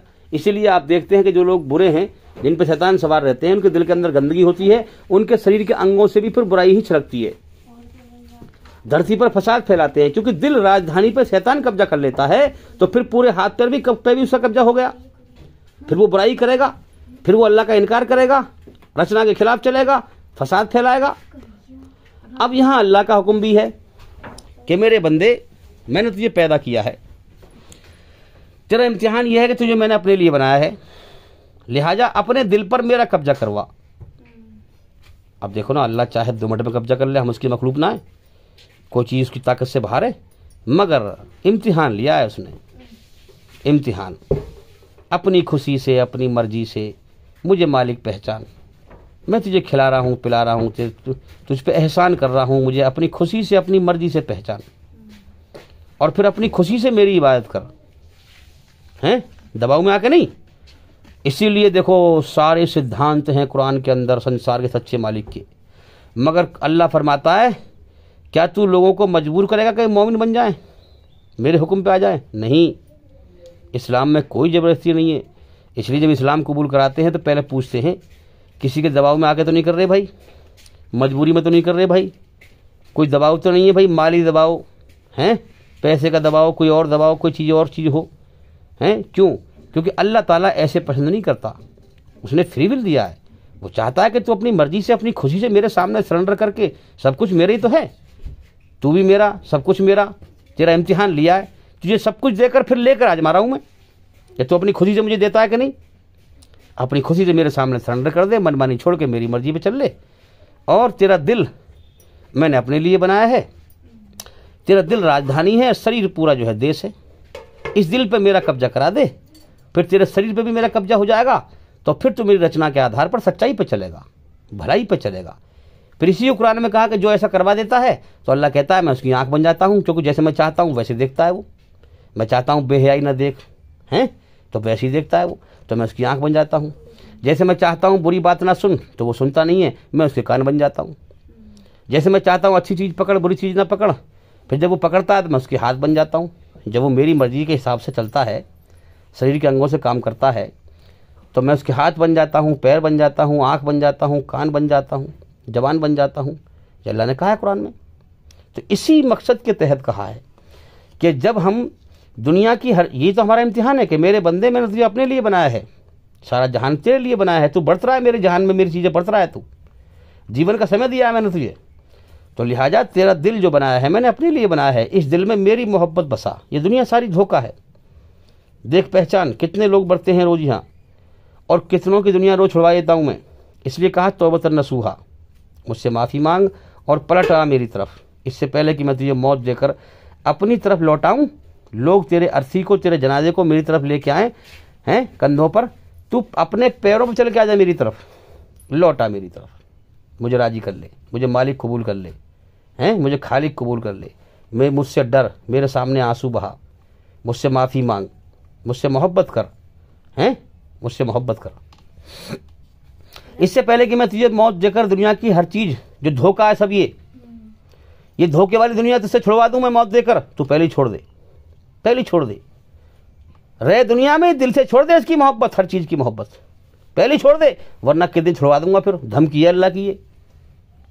तो जब बच्चे को अल्लाह ताला रचना में वहाँ रच दिया, वहाँ सारी पढ़ाई पढ़ा दी कि देखो भाई ये है ईमानदारी का रास्ता और ये है बेईमानी का रास्ता, ये ईमानदारी का रास्ता सही और बेईमानी का रास्ता गलत, ये दो ऑप्शन है ज़िंदगी जीने के, तीसरा कोई नहीं है भाई। इंसान की रचना में भी ईमानदारी पे चल या बेईमानी पे चल, और दुनिया के अंदर माहौल भी ऐसा ही है ईमानदारी और बेईमानी का, इसके अलावा तीसरा कोई रास्ता नहीं है, ना कोई माहौल है इंसान के कर्म करने का। याद रखें, जो भाग रहे हैं उल्टे वो गलत रास्ते भाग रहे हैं, शैतान के रास्ते में तबाह हो जाएंगे मरने के बाद। इसी में इंसान के जीवन का मकसद है। तो वहाँ पढ़ाई फिर कि देखो ये ईमानदारी का रास्ता और ये बेईमानी का रास्ता। ईमानदारी ये है कि तुम्हें दुनिया में भेज रहा हूँ, दो रास्ते दिए जीवन जीने के। ईमानदार बनने का रास्ता ये है। ईमानदार बनने का रास्ता क्या है? दुनिया सारी धोखा है, सच पे गौर करना है।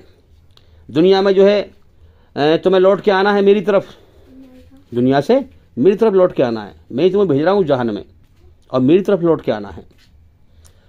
तो पहचानना है तुम्हारी जान मेरे कब्जे में, सच को पहचानना है। जिंदगी का अगले पल का भरोसा नहीं, जिंदगी धोखा, दुनिया भी धोखा, सब कुछ धोखा, रिश्ते नाते सब कुछ धोखा, कभी भी छूट सकते हैं।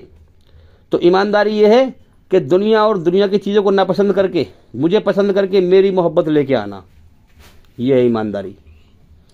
जब मैं दुनिया से बुलाऊं तो तुम्हारी जो आत्मा है ना बेचैन ना हो, दुनिया में ना खिंचे वो। अगर दुनिया की मोहब्बत होगी, हाया वाया की मोहब्बत होगी, तो वो तुम्हारी आत्मा दुनिया में खिंचेगी। जब मैं तुम्हें बुलाऊं तो तुम मेरी तरफ एकदम चले आओ खिंचे हुए। पहले ही छोड़ देना दुनिया को, हैं पहले ही छोड़ देना। तो अगर तुम मेरी मोहब्बत लेके आए तो फिर जन्नत जन्नत, उस दुनिया में मैंने तुम्हें जीने की चाहत भी दी थी और तुम्हें अपने नमूने भी दिखाए थे, अपनी नेमतें, खाने पीने की हर चीज इस दुनिया में है कि नहीं भाई? हैं? जोर से बोलो। तो फिर ये जन्नत का नमूना दिखाया मैंने, हैं? यहां तुम्हें नमूना दिखाया है, इसीलिए दिखाया है ताकि जन्नत है, जन्नत बनाई है मैंने। पहचान हकीकत को, एक जिंदगी और एक ये दुनिया, और एक जिंदगी जन्नत की होगी और एक जन्नत की दुनिया होगी।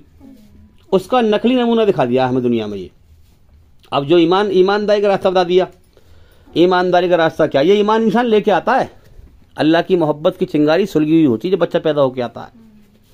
अब जब वो हकीकत पे गौर करता है, छानबीन करता है, मेहनत करता है, अपनी रचना में गौर करता है, फिर कुरान को तक पहुंचता है, अल्लाह उसे पहुंचाता है, सच को दिखाता है, दिल से कोशिश करता है, तो फिर एकदम से जो है और अल्लाह की मोहब्बत चाहता है, दुनिया के धोखे पे गौर करता है, पहचानता है, तो फिर जब अल्लाह से मांगता है अल्लाह की मोहब्बत, तो अल्लाह फिर उसे कुरान के द्वारा सच समझाता है और फिर उसके दिल में अपनी मोहब्बत दाखिल कर देता है, उसको ईमान मिल जाता है, फिर उसको ठंडक मिल जाती है, हकीकत में हकीकत वाला सुकून है, फिर वो अंदर से बेचैन नहीं होता, जम जाता है फिर वो हकीकत पर।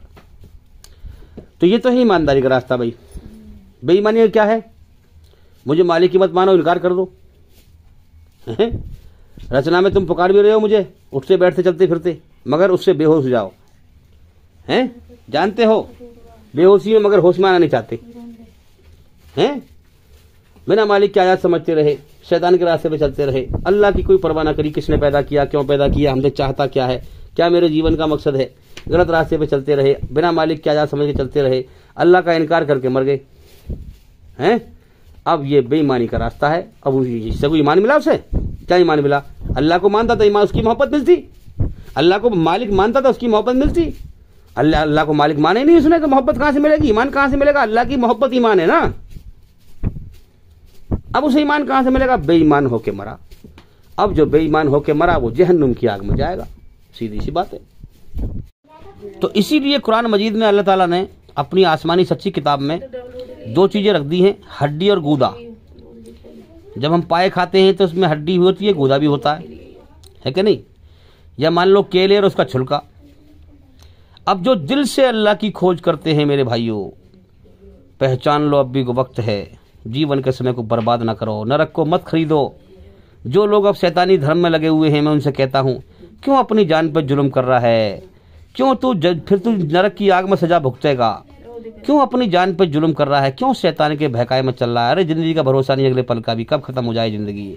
मान जा, डर जा, उसे मालिक कबूल कर ले, जिसकी हवा में तू सांस ले रहा है, जिसकी धरती पे तू चल रहा है, जिसकी पैदा की हुई रोजी तू खा रहा है। अब ईमानदार के लिए जन्नत का नमूना यहाँ दिखा दिया है ना। खाना है, पानी है, कितनी सारी नेमतें हैं, फल फ्रूट हैं, सब्जियां हैं, कितनी सारी नेमतें हैं खाने पीने की जो पैदा की है अल्लाह ने। जिंदगी दी और जिंदगी की जरूरतें हमारे अंदर लगाई, पेट लगाया, उसमें भूख लगाई, फिर भूख को दूर करने का इंतजाम के लिए रोजी भी पैदा कर दी। देखो सब कुछ उसी का है, सब कुछ उसी का है। अगर इंसान ये अकड़ जाए तो इसने अपना बेड़ा गर्क कर लिया, जहन्नुम की आग में तबाह हो जाएगा। अगर ये झुक जाएगा, अपनी औकात को पहचान लेगा, अल्लाह के सामने अपने आप को खाक में मिला देगा, तो अल्लाह के इनाम का हकदार बन जाएगा। तो दुनिया में कितनी नेमतें हैं, मगर ये स्थायी नहीं है। हाँ, जन्नत स्थायी है, हमेशा बाकी रहने वाली। इसी प्रकार से दुनिया में जो है हम देखें, जो इंसान को दुख तकलीफ देने वाली चीज़ है ना, जिसको इंसान नापसंद करता है, इस दुनिया में हम देख रहे हैं, वो हर चीज़ नरक में होगी। यहाँ नमूना पहले दिखा दिया हमें। इन चीज़ों का पैदा करने का मकसद भी यही है, याद रखें। कोई मुझसे पूछे भाई ये खून मवाद क्यों पैदा किए अल्लाह ने, क्यों हमें दिखाया इस दुनिया में, तो मैं उससे कहूँगा जो बेईमान होकर मरेगा, ये दिखाया इसलिए है ताकि तेरी मर्जी के खिलाफ फिर मैं तुझे यहाँ वहाँ पर नरक में तुझे खिलाऊंगा पिलाऊंगा इसे। हैं, आग क्यों दिखाई? कि आग की सजा दूंगा मैं तुझे, इसलिए दिखाई आग। तो जो चीज़ दुनिया में नापसंद है इंसान को, वो हर चीज़ नरक में होगी, याद रखें। और जो चीज़ यहाँ पसंद है वो नरक में नहीं होगी। और जो चीज़ यहाँ पसंद है ईमान वाले को, वो इससे बेहतरीन चीज़ स्वर्ग में मिलेगी, याद रखें। दो ही रचना है, अच्छाई पे चल या बुराई पे चल, ईमानदार बन या बेईमान बन, मुझ रब की मर्जी पे चल या अपने मन की मर्जी पे चल। हैं, अपने मन को राजी कर या मुझ रब को राजी कर। दोनों का ही दुनिया में हमें आंखों से दिखा दिया नजारा। मुझ रब को राजी करेगा, सच्चाई पर चलेगा, इस दुनिया में जितनी चीजें हैं मेरे मर्जी से इस्तेमाल करेगा। हैं, हाँ, तो जो तेरे फायदे की चीजें हैं उन्हें तो मेरी मर्जी से इस्तेमाल करेगा, तुझे सुकून मिलेगा, यहाँ दुनिया में भी तुझे सुकून मिलेगा। और फिर यही चीजें तुझे मेरी नेमतें जन्नत में मिलेंगी, वहां तुझे स्थायी सुकून मिलेगा हमेशा के लिए। हैं, और अगर तू बेईमानी पे चलेगा, अपने मन को राजी करेगा, हैं, तो यहाँ पर तू जानवरों की तरह खा पी ले मेरी नेमतें। लेकिन जो चीज़ तुझे यहाँ पसंद है, हाँ, यही चीज़ें, जो चीज़ तुझे यहाँ नापसंद है, यही चीज़ें तेरे सजा का जरिया बना दूंगा नरक की आग में। फिर मैं ये चीज़ मैंने तुझे इसलिए दिखाई है दुनिया में, खून, मवाद, पीप, आग, जो भी तेरे नुकसान की चीज़ें हैं। इसलिए दो चीज़ों से तो कायनात बनाई है अल्लाह ने हमारे हिसाब से, एक नफ़ा एक नुकसान। इस कायनात में नफ़ा भी है हमारे अल्लाह की पैदा की हुई चीज़ों में, और नुकसान भी है हमें। तो नफ़ा जन्नत है और नुकसान जहन्नुम है। फ़ायदा सकून जन्नत है, हैं जो इस दुनिया में जो फ़ायदे की चीज़ें हमारे लिए हैं, फ़ायदे की चीज़ें हैं, सकून की चीज़ें हैं, वो जन्नत का नमूना है भाई, दिखा दिया अल्लाह ने हमें। और जो नुकसान की चीज़ें हैं नुकसान की चीज़ें हैं, जो चीज़ें हैं इसके अंदर नुकसान नफ़ा, नुकसान नफ़ा, हर चीज़ में हमारा नुकसान भी है नफ़ा भी है। तो नुकसान क्यों दिखाया कि नुकसान, अगर तू बेईमान होकर मरेगा तो हर वो चीज़ नुकसान की होगी नरक में जो तुझे पसंद नहीं है। अब किसी जंगल में तुम जाओ नए नए, अब उस जंगल में बहुत सारे फल हैं भाई। अब तुम्हें डर लगेगा भाई, पता ना कौन सा फल जहरीला हो और कौन सा फ़ायदेमंद हो, पता नहीं कौन सा फल मेरे लिए नुकसानदायक है, कौन सा फ़ायदेमंद है। तो मैं किससे मालूम करूं इस बारे में हैं। अब वहाँ पर जो है और लोग भी घूम रहे हैं। अब मैंने उनसे पूछा तो कोई कुछ कह रहा है, कोई कुछ कह रहा है। मुझे कन्फ्यूजन पैदा हुई कि इनको ठीक से पता नहीं है भाई, ये सही से मुझे बता नहीं सकते। मैं क्यों रिस्क लूँ खामखा, मैं अभी किसी फल को हाथ नहीं लगाऊंगा जब तक मुझे ठीक से इसके बारे में मालूम नहीं पड़ेगा। तो फिर कायदा क्या बनता है भाई, किससे पूछें? फिर सही बात कौन बताएगा उस जंगल के बारे में?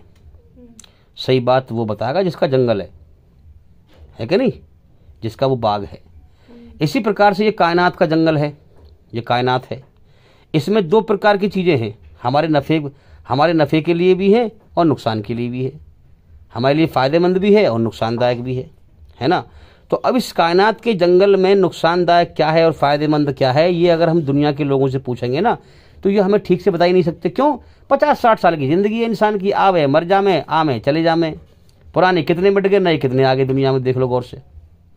हैं, मैं एक गाँव में गया था, मैंने देखा वहाँ पर सब नए नए इंसान दिखाई दे रहे हैं मुझे, पुराने इंसान सारे मर गए। तो इन्हें क्या पता ठीक से भाई? जो कायनात का मालिक है, जिसका ये जंगल है, अल्लाह, उससे पूछें, उसी का सहारा पकड़ें, वही बताएगा कि क्या चीज़ फ़ायदेमंद है और क्या चीज़ नुकसानदायक है। और कुरान में उसी के आदेश हैं, हराम हलाल, हराम हलाल, हलाल में तेरे लिए फ़ायदा है, हराम में तेरे लिए नुकसान है। इसीलिए वो कह रहा है कि मेरे बंदे, मैं तेरा क्रिएटर हूँ, बनाने वाला, तुझसे ज़्यादा तेरे बारे में क्या चीज़ फ़ायदेमंद है, क्या नुकसानदायक है, मुझे पता है। तो लिहाजा तू अपने आप को मेरे सामने समर्पित कर दे, झुका दे। इसी का नाम इस्लाम है, जो अपने सच्चे मालिक के सामने अपने आप को झुका दे और फिर अपनी मनमानी छोड़कर अपने रब की मर्जी पर चले, हैं, ये सोचते हुए, डरते हुए कि मुझे नहीं पता मेरे बारे में क्या फ़ायदेमंद है, क्या नुकसानदायक है। मैं तो अपने रब पालनहार की मर्जी पर चलूँगा ताकि वो मुझे पूरी तरह बुराई से बचाए और अच्छाई पर चलाए और मेरी आत्मा को बुराई गंदगी से पाक कर दे। और एक बात और अर्ज कर दूं मैं यहाँ पर, ईमान, अल्लाह की मोहब्बत मिलती किसको है? जो अपनी आत्मा को अल्लाह के हुक्मों के द्वारा अल्लाह से माफ़ी मांगे, हैं, जो अमल हो जाए दिल से करे, जो रह जाए अल्लाह से माफ़ी मांगे, सीधी राह पर चलने की नीयत कर ले, ज़िंदगी बदलने की नीयत कर ले, हैं, अपनी आत्मा को बुराई की गंदगी से पाक करने की नीयत कर ले, पूरी ताकत लगाए जितनी भी हो सके, और फिर अल्लाह से माफ़ी मांगे, अल्लाह जितनी ताकत थी मैंने कोशिश करी, अब तू ही मुझे पाक करेगा बुराई गंदगी से, हैं। तो फिर दिल है, दिल के अंदर गंदगी है, याद रखें। तो फिर अल्लाह से दुआ करें, अल्लाह मुझे पाक कर दे बुराई गंदगी से। तो फिर अल्लाह ताला दुनिया की मोहब्बत, दुनिया की गंदगी दिल से निकाल देगा और अपनी मोहब्बत डाल देगा।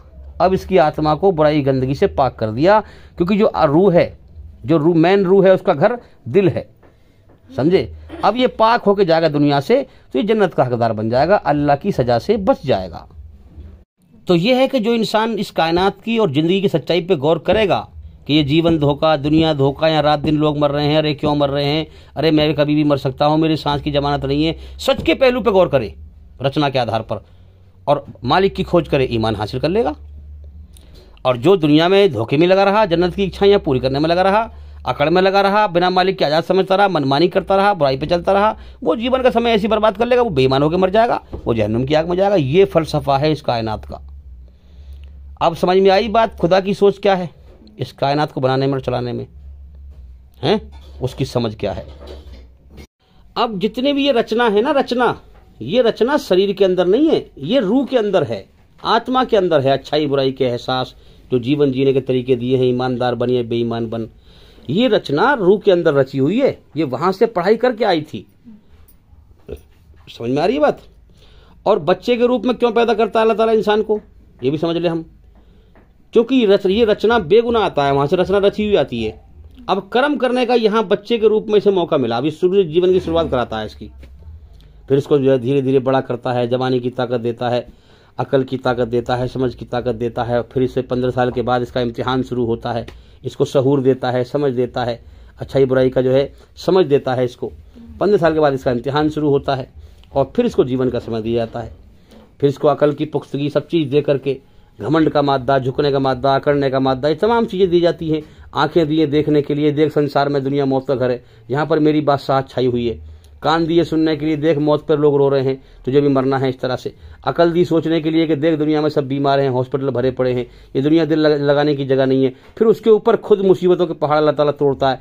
दुनिया में देखा कभी, अरे कभी भूकंप आ गया, अरे कभी हिंदू मुसलमान की लड़ाई होगी। दुनिया में आफत ही आफत भरी पड़ी है, यहाँ दुख ही दुख भरे पड़े हैं, मुसीबत ही मुसीबत भरी पड़ी है। क्यों? ताकि दुनिया में दिल ना लगाए, मुझसे दिल लगाए, मैं इसको अमन शांति का जीवन, जन्नत का जीवन फिर से अता करूं मैं। तो इस्लाम धर्म हकीकत सिखाता है, सच्चाई सिखाता है। दुनिया के दो पहलू हैं, झूठ और सच। इस्लाम सच्चाई सिखाता है, इंसान को जीवन का सही मकसद बताता है, जिंदगी का सही मकसद बताता है, सच्चाई के होश में लाता है। तो अल्लाह ताला ने कुरान मजीद में हड्डी भी रखी है, गूदा भी रखा है। अब अल्लाह ताला सबको देख रहा है, सबके दिल का हाल जानता है, किसके मन में क्या है, किसकी सोच क्या है, किसके ख्याल क्या हैं। जो दिल से अल्लाह की खोज करता है, हैं? हाँ, अब इसमें एक चीज़ और है भाई, अल्लाह ने अपनी मोहब्बत की चिंगारी सुलगाकर हर बच्चे के अंदर भेजता है। बहुत से लोग उसे दुनिया में मार लेते हैं, अल्लाह का इनकार करके, बुराई पर चल चल के उनके दिल सियाह हो जाते हैं और फिर उनको जो है अच्छाई बुरी लगती है और बुराई अच्छी लगती है ना। इसलिए आप दुनिया में देख रहे हैं कि धरती पर लोग फसाद फैला रहे हैं। वो राजी नहीं है, अल्लाह के दुश्मन बने हुए हैं, बागी बने हुए हैं, इनकारी हैं, गद्दार हैं, जहन्नुम की आग में जाएंगे मरने के बाद। अगर इसी हालत में मर गए तो जीवन का समय पूरा कर रहे हैं, आखिर मरना है, दुनिया में हमें हमेशा नहीं रहना है। तो अब जो इंसान जिसके दिल में जो अच्छाई को पसंद करता है, जो बचा रहता है बुराई से, है ना, इस माहौल में, बुराई के माहौल में, अब फिर अल्लाह का पैगाम आता है, फिर अल्लाह की खोज में लगता है, मेहनत करता है, दिल से अल्लाह की मोहब्बत चाहता है, ईमान चाहता है, अल्लाह से अब उसके आगे फेंक देता है गूदा, अपनी मोहब्बत और अपनी सही पहचान और जीवन का सही मकसद उसको समझा देता है। वरना लोग सच को समझ नहीं पा रहे, गुमराह है दुनिया में। सच पे अल्लाह ताला उसको जमा देता है, उसके दिल को ठोक देता है, उसके दिल में ईमान उतार देता है, अपनी मोहब्बत दे देता है, सच्ची मोहब्बत। और जो दुनिया में अल्लाह की तरफ, अल्लाह की कदर नहीं करता, उसका इनकार करता है, मनमानी से जीवन जी रहा है, अल्लाह की मर्जी की परवाह कोई नहीं, खिला रहा है, पिला रहा है, उसका शुक्र अदा नहीं करता, एहसान नहीं मानता, मालिक नहीं मानता, कदर नहीं करता अल्लाह की। जिसने अल्लाह की कदर ना करी, अल्लाह की बात की कदर क्या करेगा भाई? वो सुनेगा ही नहीं, ये दलील है उसकी। वो तो और चिढ़ जाएगा, बेखौफ बदबख्त उससे कतराएगा, हैं, जो भड़कती हुई आग में डाला जाएगा। तो रचना के आधार पर सच इंसान के लिए सुकून का जरिया बनाया अल्लाह ने। सच का पैगाम इंसान कबूल ना करे, कतराए उससे, तो ये निशानी है कि वो बुरा इंसान है, अल्लाह का इनकारी है, फसादी है। खा ले पी ले कुछ दिन, 4 दिन के लिए, मौत के बाद तेरी जहन्नुम की आग है, तेरी तबाही फिर जाएगी।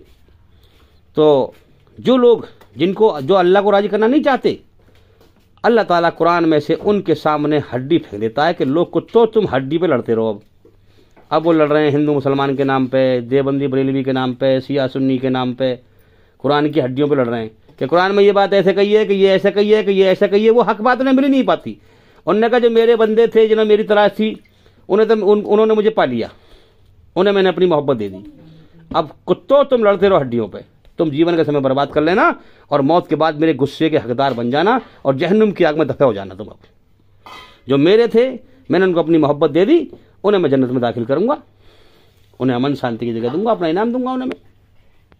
तो भाई हड्डी खाते हैं कुत्ते और गूदा खाता है इंसान, हैं, इसलिए तुम लड़ते रहो हड्डियों पे।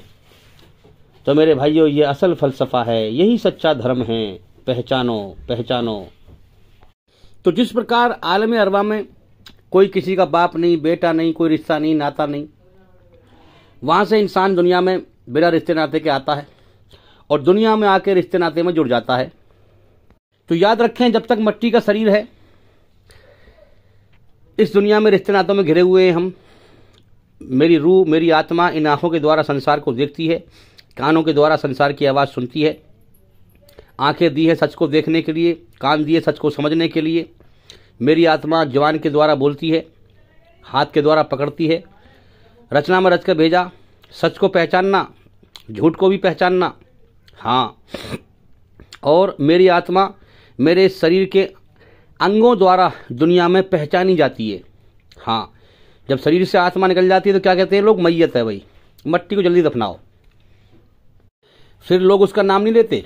हाँ, तो जिस प्रकार अल्लाह ने अकेले दुनिया में भेजा इंसान को, हैं, रिश्ते नाते दुनिया में बने, ये इम्तिहान का जरिया बने रिश्ते नाते।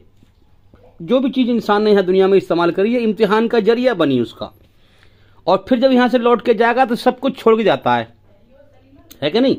क्योंकि इम्तिहान के लिए आया था, इम्तिहान का जरिया बनी सारी चीज़ें, जो भी है, खाना पीना, जो भी इसने इस्तेमाल किया, रिश्ते नाते जो भी सब, फिर सबको छोड़ के यहाँ से जाना पड़ता है। और फिर अल्लाह ताला इसको कर्म करवा के उठा लेता है यहाँ से। तो फिर इसको फिर अकेले अपने दरबार में हाजिर करेगा। कोई रिश्ता नहीं, कोई नाता नहीं। फिर इससे कहेगा कि कहाँ है तेरे सिफारसी? दुनिया में तूने मुझे बिना मालिक के आज़ाद समझा अपने आप को, और तुझे बड़ा घमंड था कि मेरे सिफारसी वो हैं, मेरे सिफारसी वो हैं, मेरे खुदा वो हैं, मेरे खुदा वो हैं। आज बुला तेरा कौन खुदा है? तो मेरे भाइयों, उस ताकत के सामने कौन दम मार सकता है? सब कुछ उसी का है। इंसान की तबाही फिर जाएगी। इंसान सोच रहा है कि मेरा कोई मालिक नहीं, मौत के बाद कोई हिसाब किताब नहीं। अरे मेरे भाई, होश में आ जा, गौर कर ले। अकेला दुनिया में आया है, तुझे फिर अकेले अकेले बुलाएगा। फिर वो दुनिया के धोखे से बाहर निकल। दुनिया की कोई चीज़ तेरे काम ना आएगी जब तुझे वो सजा देगा। पहचान, दुनिया की चीज़, हर चीज़ तुझसे ही छुड़वा देगा, तुझे अकेले बुलाएगा वो। तो इस कायनात में हमारा कुछ नहीं है भाई, सब कुछ अल्लाह ही का है, उसी ने पैदा किया है। और हर चीज़ को पैदा करने का मकसद है उसका। जीवन जीने के दो रास्ते बनाए हैं, ईमानदार बन या बेईमान बन, मेरी मोहब्बत लेके आ या मेरा इनकार करके आ। दुनिया में भी आप देख लें, इसी रचना के आधार पर दो चीज़ें बनाई हैं, नफ़ा नुकसान। इंसान के फ़ायदे की चीज़ भी है, नुकसान की चीज़ भी है। तो ये इशारा किया है कि फ़ायदे की चीज़ मैंने किस लिए पैदा की है? ईमानदार बन के आएगा, ईमान लेके आएगा, तो जो भी दुनिया में तेरे फ़ायदे की चीज़ें हैं, इनसे बेहतरीन चीज़ें ऐसी ही जन्नत में पाएगा। और अगर बेईमान बन के आएगा तो जितनी तेरी नुकसान की चीज़ें हैं दुनिया में जितनी भी चीज़ें मैंने नुकसान की पैदा की हैं, तो ये दिखाने के लिए पैदा की हैं कि जो चीज़ तुझे नापसंद है, नुकसानदायक है तेरे लिए, फिर वो हर नुकसान देने वाली चीज़ तो इससे भी ज़्यादा नरक में पाएगा अगर बेईमान बन के मर के आएगा। इसीलिए अल्लाह ने इस कायनात में नफ़ा नुकसान की चीज़ें हमारे लिए हमें दिखाई है, हमारे लिए पैदा करी हैं, ताकि हमें आगे की आगाही उसने बता दी है यहीं पर कि मौत के बाद मैं क्या करूँगा। जो मेरी रचना के आधार पर चल के आएगा, ईमान लेके आएगा, वो दुनिया में मैंने से नेमतें दिखाई हैं अपनी खाने पीने की, इनसे बेहतरीन नेमतें जन्नत में पाएगा। और अगर बेईमान बन के आएगा तो जो भी दुनिया में मैंने नुकसानदायक चीज़ें पैदा की हैं, इंसान की नापसंद चीज़ें जिनको इंसान पसंद नहीं करता, फिर वो हर नुकसानदायक चीज़ बेईमान बन के आएगा, तो फिर नरक में उन चीज़ों को पाएगा, उनसे ज़्यादा पाएगा। कितना स्पष्ट प्रमाण है जन्नत और जहन्नुम को समझने के लिए। अब भी इंसान ना समझ पाए तो भाई क्या कर सकते हैं बताओ? कायनात की चीज़ों से हम साबित कर रहे हैं, समझा रहे हैं। हाँ, समझो कि मौत के बाद दो रास्ते बनाए हैं। अरे ईमानदार बन के मर जाओ, अरे मालिक कबूल कर लो उसे, उससे डर जाओ। बहुत बेकार जिंदगी है ये, बहुत नापेदार जिंदगी है, कभी भी खत्म हो सकती है। गौर फिक्र करो, मौत के बाद बदले का जहान है, इन कर्मों का बदला मिलेगा। तो मेरे भाइयों, इस दुनिया में हमारा इम्तिहान चल रहा है। हमें अपनी मन की मर्जी का बादशाह बना दिया है उसने, फ्री विल दे दिया है। हाँ, उसने इसलिए पैदा दिखाई नहीं देता हमें वो, क्यों? ताकि बिन देखे मेरी पहचान करें मेरे बंदे, मेरी कायनात में मेरी कारीगरी से मेरी पहचान करें। अब देखो ना, गौर किया करो ना, एक कंकरी लो हाथ में, उसे जो है ऊपर से फेंको, वो ज़मीन पे गिरेगी। दिमाग लगाओ ना, ये ज़मीन पे क्यों जाती है कंकरी, ऊपर क्यों नहीं जाती आसमान में? क्या वजह है भाई? कंकरी जो है मैंने जब हाथ में छोड़ी ऊपर से, तो ये नीचे क्यों गई, ऊपर क्यों ना गई? इसकी वजह क्या है? गौर करोगे तो ज़मीन के अंदर अल्लाह ने एक कशिश रखी है, चुपक रखी है। हाँ, और वो चुपक एक हिसाब से रखी है, जो हम ज़मीन पर पैर रख रहे हैं ना। हाँ, अगर ये चुपक एक हिसाब से रखी है, जो हम कदम रख के चल रहे हैं इस पर, अगर एक कशिश ज़्यादा बढ़ जाती तो ज़मीन में धंस जाते हम। ये कशिश भी बैलेंस से रखी है चिपक ज़मीन के अंदर। अगर ज़्यादा कशिश होती, चिपक होती ज़्यादा, तो हम ज़मीन के अंदर बढ़ जाते, और कशिश कम होती तो ज़मीन पर हमारे पैर टिक ही ना पाते, हवा में उड़ते हम। अगर कशिश कम होती तो फिर हमारे पैर ज़मीन पर ठीक से टिक ही नहीं पाते, हवा में उड़ते हम। तो हम इस चीज़ से पहचाने। तो अल्लाह का ऐलान है कि मेरे बंदे, ये सारी कायनात मेरी है, मेरी पहचान कर। तुझे मैंने अपनी पहचान के लिए पैदा किया है।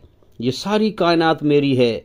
जो भी चीज़ें मैंने तेरे नफ़े के लिए पैदा की हैं, इस कायनात में तेरे फ़ायदे के लिए पैदा की हैं, अगर तू उन चीज़ों को मेरी मर्जी के हिसाब से इस्तेमाल करेगा और मुझे राज़ी करेगा, मुझे मालिक मानेगा, तो फिर ये तेरी सारी फ़ायदे की चीज़ें जो तूने जो है जन्नत की इच्छाएं दुनिया में पूरी नहीं करेगा और मेरी मर्जी पे आ जाएगा, अपनी इच्छाओं को कुचलेगा, और सारी फ़ायदे की चीज़ें जो मेरी कायनात में हैं इन्हें मेरी मर्जी से इस्तेमाल करेगा। जैसे मैंने कुरान में आदेश दिया है, हलाल पे चल, हराम से बच, तो तू मेरी जन्नत का हकदार बन जाएगा। फिर इन नेमतों को तू जन्नत में पाएगा, हमेशा स्थायी नेमतें, हमेशा की नेमतें होंगी।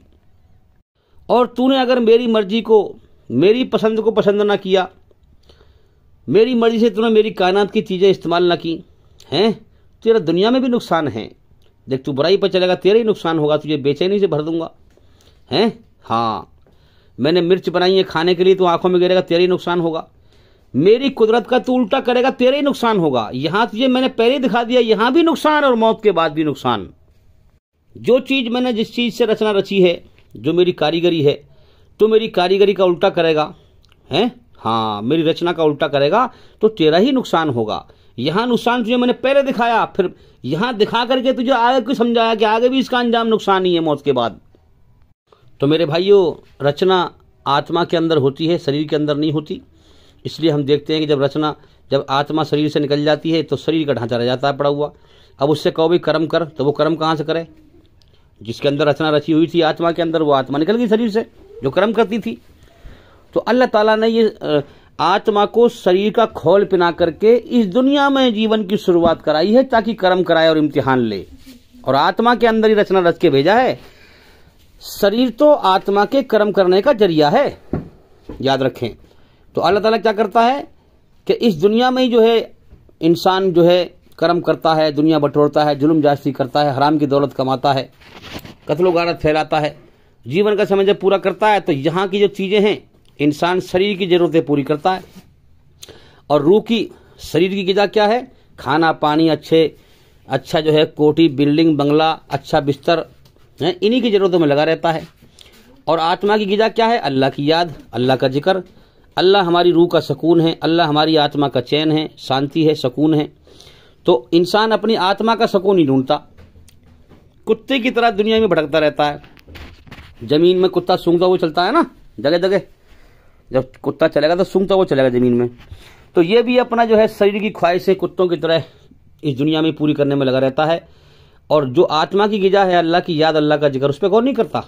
हाँ, तो शरीर की ग़िज़ा जो है दुनिया में मौजूद है, और रूह की ग़िज़ा, आत्मा की ग़िज़ा आसमान पे से आया है मेरे भाइयों कुरान के द्वारा तुम ईश्वर को पा सकते हो, इस रूह की ग़िज़ा को पा सकते हो, ईश्वर की मोहब्बत को पा सकते हो।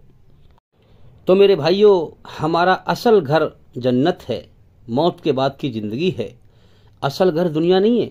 मैं इस बात को आपसे हवा में नहीं कह रहा, इसकी दलील दूंगा आपको मैं। देखो ना, हमारे अंदर हमेशा जीने की चाहत है कि नहीं? ये जन्नत की चाहते हैं। तो असल घर की चाहते हमारे अंदर है कि नहीं? हमारे अंदर हमेशा सुख भोगने की चाहत है कि नहीं? है ना?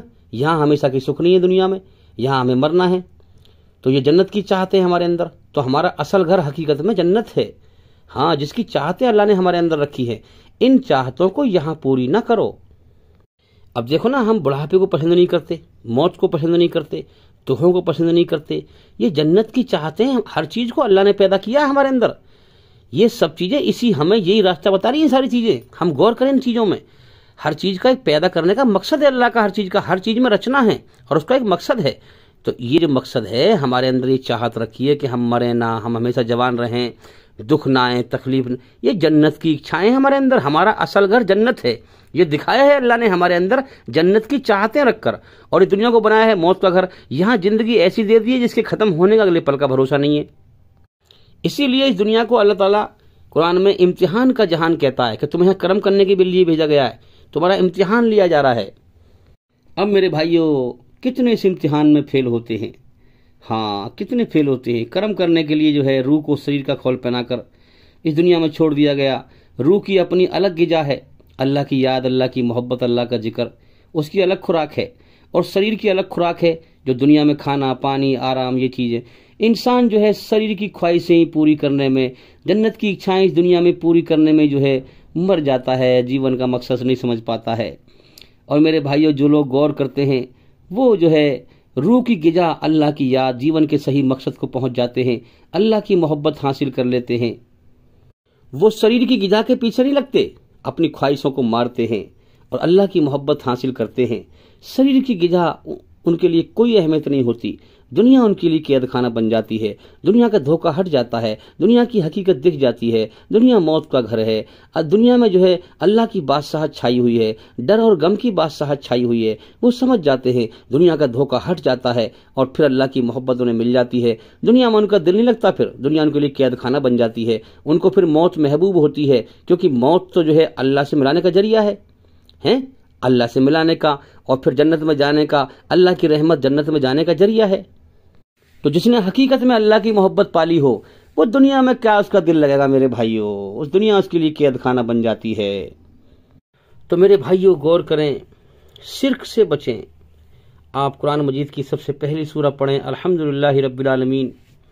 अल्लाह ताला उसमें कहता है, वही जिसने हमसे आलम अरवा में गवाही दिलवाई थी, इकरार कराया था, कहता है सब तारीफ मेरे लिए है, मैं सारे जहानों का पालने वाला हूँ, तुम्हारा मालिक हूँ, तुम्हारा खालिक हूँ, तुम्हें पालता हूँ, तुम्हें रोजी खिलाता हूँ। जो हमें खिला रहा है, पिला रहा है, वही बोल रहा है मेरे भाइयों, पहचानो पहचानो, उसी ने हमें जीवन दिया है, उसी ने हमें इम्तिहान के लिए भेजा है, फिर मौत दे के हमें वापस बुलाएगा अपनी तरफ, हमें लौटना है उसकी तरफ। और रहमान रहीम, बड़ा मेहरबान, बहुत रहम करने वाला है। जालिम को भी खिला रहा है, अपने नाशुक्रे को भी खिला रहा है, एहसान मानने वाले को भी खिला रहा है, क्योंकि इम्तिहान ले रहा है मेरे भाइयों। इम्तिहान के बाद अल्लाह का नाशुक्रा, अल्लाह का इनकारी, अल्लाह की एक नेमत नहीं खा पाएगा, याद रखें। मालिक यौमुद्दीन, उसने ऐलान किया है, मेरी रचना को अपने अंदर बेकार मत समझना, रचना के हिसाब से बदला दूंगा, बदले देने के दिन क़यामत का मालिक हूं मैं। जैसे मैंने तुम्हें आलम अरबा में इकट्ठा किया आदम अलैहिस्सलाम की पीठ से पैदा करके, अब तुम्हें दुनिया में भेज रहा हूँ, तरतीब से तुम्हारा इम्तिहान ले रहा हूँ। दुनिया चल रही है, लाखों बच्चे पैदा होके आ रहे हैं, मनमानी करने की छूट दी है हर इंसान को, चाहे अकड़ जा या झुक जा मेरे सामने, चल कर्म कर, हैं। और फिर सबको क़यामत के मैदान में इकट्ठा करेगा मेरे भाइयों। हाँ, फिर पूछेगा, हिसाब किताब लेगा, बदला देगा मेरे भाइयों। मारे गए अल्लाह के इनकारी जहन्नुम की आग में तबाह हो जाएंगे, बर्बाद हो जाएंगे। हाँ, इय्याका नअब्दु व इय्याका नस्तईन, कहता है मुझी से मदद मांगो और मेरे ही आगे सर झुकाओ, मेरे आगे हाथ फैलाओ, मेरे आगे सर झुकाओ। अगर तू इस चीज़ पर गवारा करता है, पहले हैं मेरे ही आगे सर झुका, मेरे ही आगे हाथ फैला, अगर ऐसा करता है, इस शर्त पे पास होता है, फिर आगे फिर मुझसे मांग, फिर तेरी दुआ कबूल करूंगा मैं। और ये भी सिखाया कि सबसे बेहतरीन चीज़ क्या मांगेगा, इहदिनस सिरातल मुस्तकीम, मुझसे मेरा सीधा और सच्चा रास्ता मांग, हैं। हाँ, हिदायत मांग, सिरातल लजीना अनअमता अलैहिम गैरिल मग़दूबि अलैहिम वलद्दालिन आमीन। ए अल्लाह, हमें उन लोगों के रास्ते पर चला, हैं जो तेरे सीधे और सच्चे रास्ते पर चले थे, तेरी बनाई हुई रचना के आधार पर तुझे राजी करके मरे थे। उनके रास्ते पर न चला जो तेरे गजब और गुस्से, जिन पर तेरा गजब और गुस्सा हुआ, जो तेरी रचना के खिलाफ चले थे, बुराई पर चले थे, जिनका बेड़ा गर्क हो गया, मर गए, तबाह हो गए, चले गए जहन्नुम की आग में। ये दुनिया बहुत पहले से बनी चली आ रही है भाई, बहुत इंसान आए और बहुत मर गए। और या अल्लाह ना चला उनके लोगों के रास्ते पर जिन पर तेरा गजब और गुस्सा हुआ, यानी जो लोग दुनिया से गुमराह होकर मर गए, उनके रास्ते पर ना चला। तो अल्लाह ने सिखाया कि मेरे बंदो, मेरे ही सहारा मांगो, हर चीज मेरे सहारे से कायम है, मैं ही तुम्हें राह दिखाऊंगा तो देखोगे, वरना भटक के मर जाओगे। तो मेरे भाइयों, जो अल्लाह की जात और सिफात का इनकार कर दे, उसकी जात और सिफात में शरीक करे, एक खुदा के बजाय दो खुदा माने, चार माने 10 माने, हैं। हाँ, या फिर अल्लाह का शरीक करे, ये शिर्क है। हाँ, अल्लाह की जात और सिफात में शिर्क करे कि अल्लाह पालता है तो कोई और भी तो पालता है, हैं, फलां देवता भी तो पालते हैं, फलां देवता भी तो हमारी दुख दूर करता है, ये शिर्क है मेरे भाइयों। ये शिर्क है। इसलिए अल्लाह ने पहले कहलवाया कि सब तारीफ मेरे लिए है, मैं सारे जहानों का पालने वाला हूँ, मैं तुम्हारा मालिक हूँ। तो जिसने मालिक होने का इनकार कर दिया, उसके साथ शरीक किया, उसने शिर्क किया, मेरे भाइयों शिर्क करने वाले की अल्लाह बख्शिश नहीं करेगा।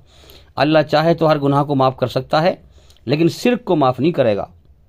और शिर्क के बारे में हमारी बहुत सारी वीडियो हैं, हमारे चैनल के अंदर जा करके एक एक करके सभी वीडियो देखें और सुनें, ताकि जल्दी से जल्दी अंधकार से निकलकर रोशनी में आएँ। तो मेरे भाइयों, अल्लाह की पहचान करो, सच को पहचानो। शैतान और उसके मानने वाले इंसान बिगड़ी हुई अकल हैं, कुछ सच बोलते हैं और कुछ और ज़्यादा गलत बोलते हैं, क्योंकि रचना है ना, अल्लाह की रची हुई अच्छाई की रचना भी है, तो लिहाजा अच्छाई भी बोलेंगे, चाहे रास्ता चाहे नीयत उन्होंने टेढ़ी राह पर चलने कर ली हो, मगर कुछ तो सच भी बोलेंगे ना। इसलिए शैतान भी सच बोलता है कभी कभी। तो सबकी बात सुनो, हाँ, पता ना सच कहाँ से मिल जाए।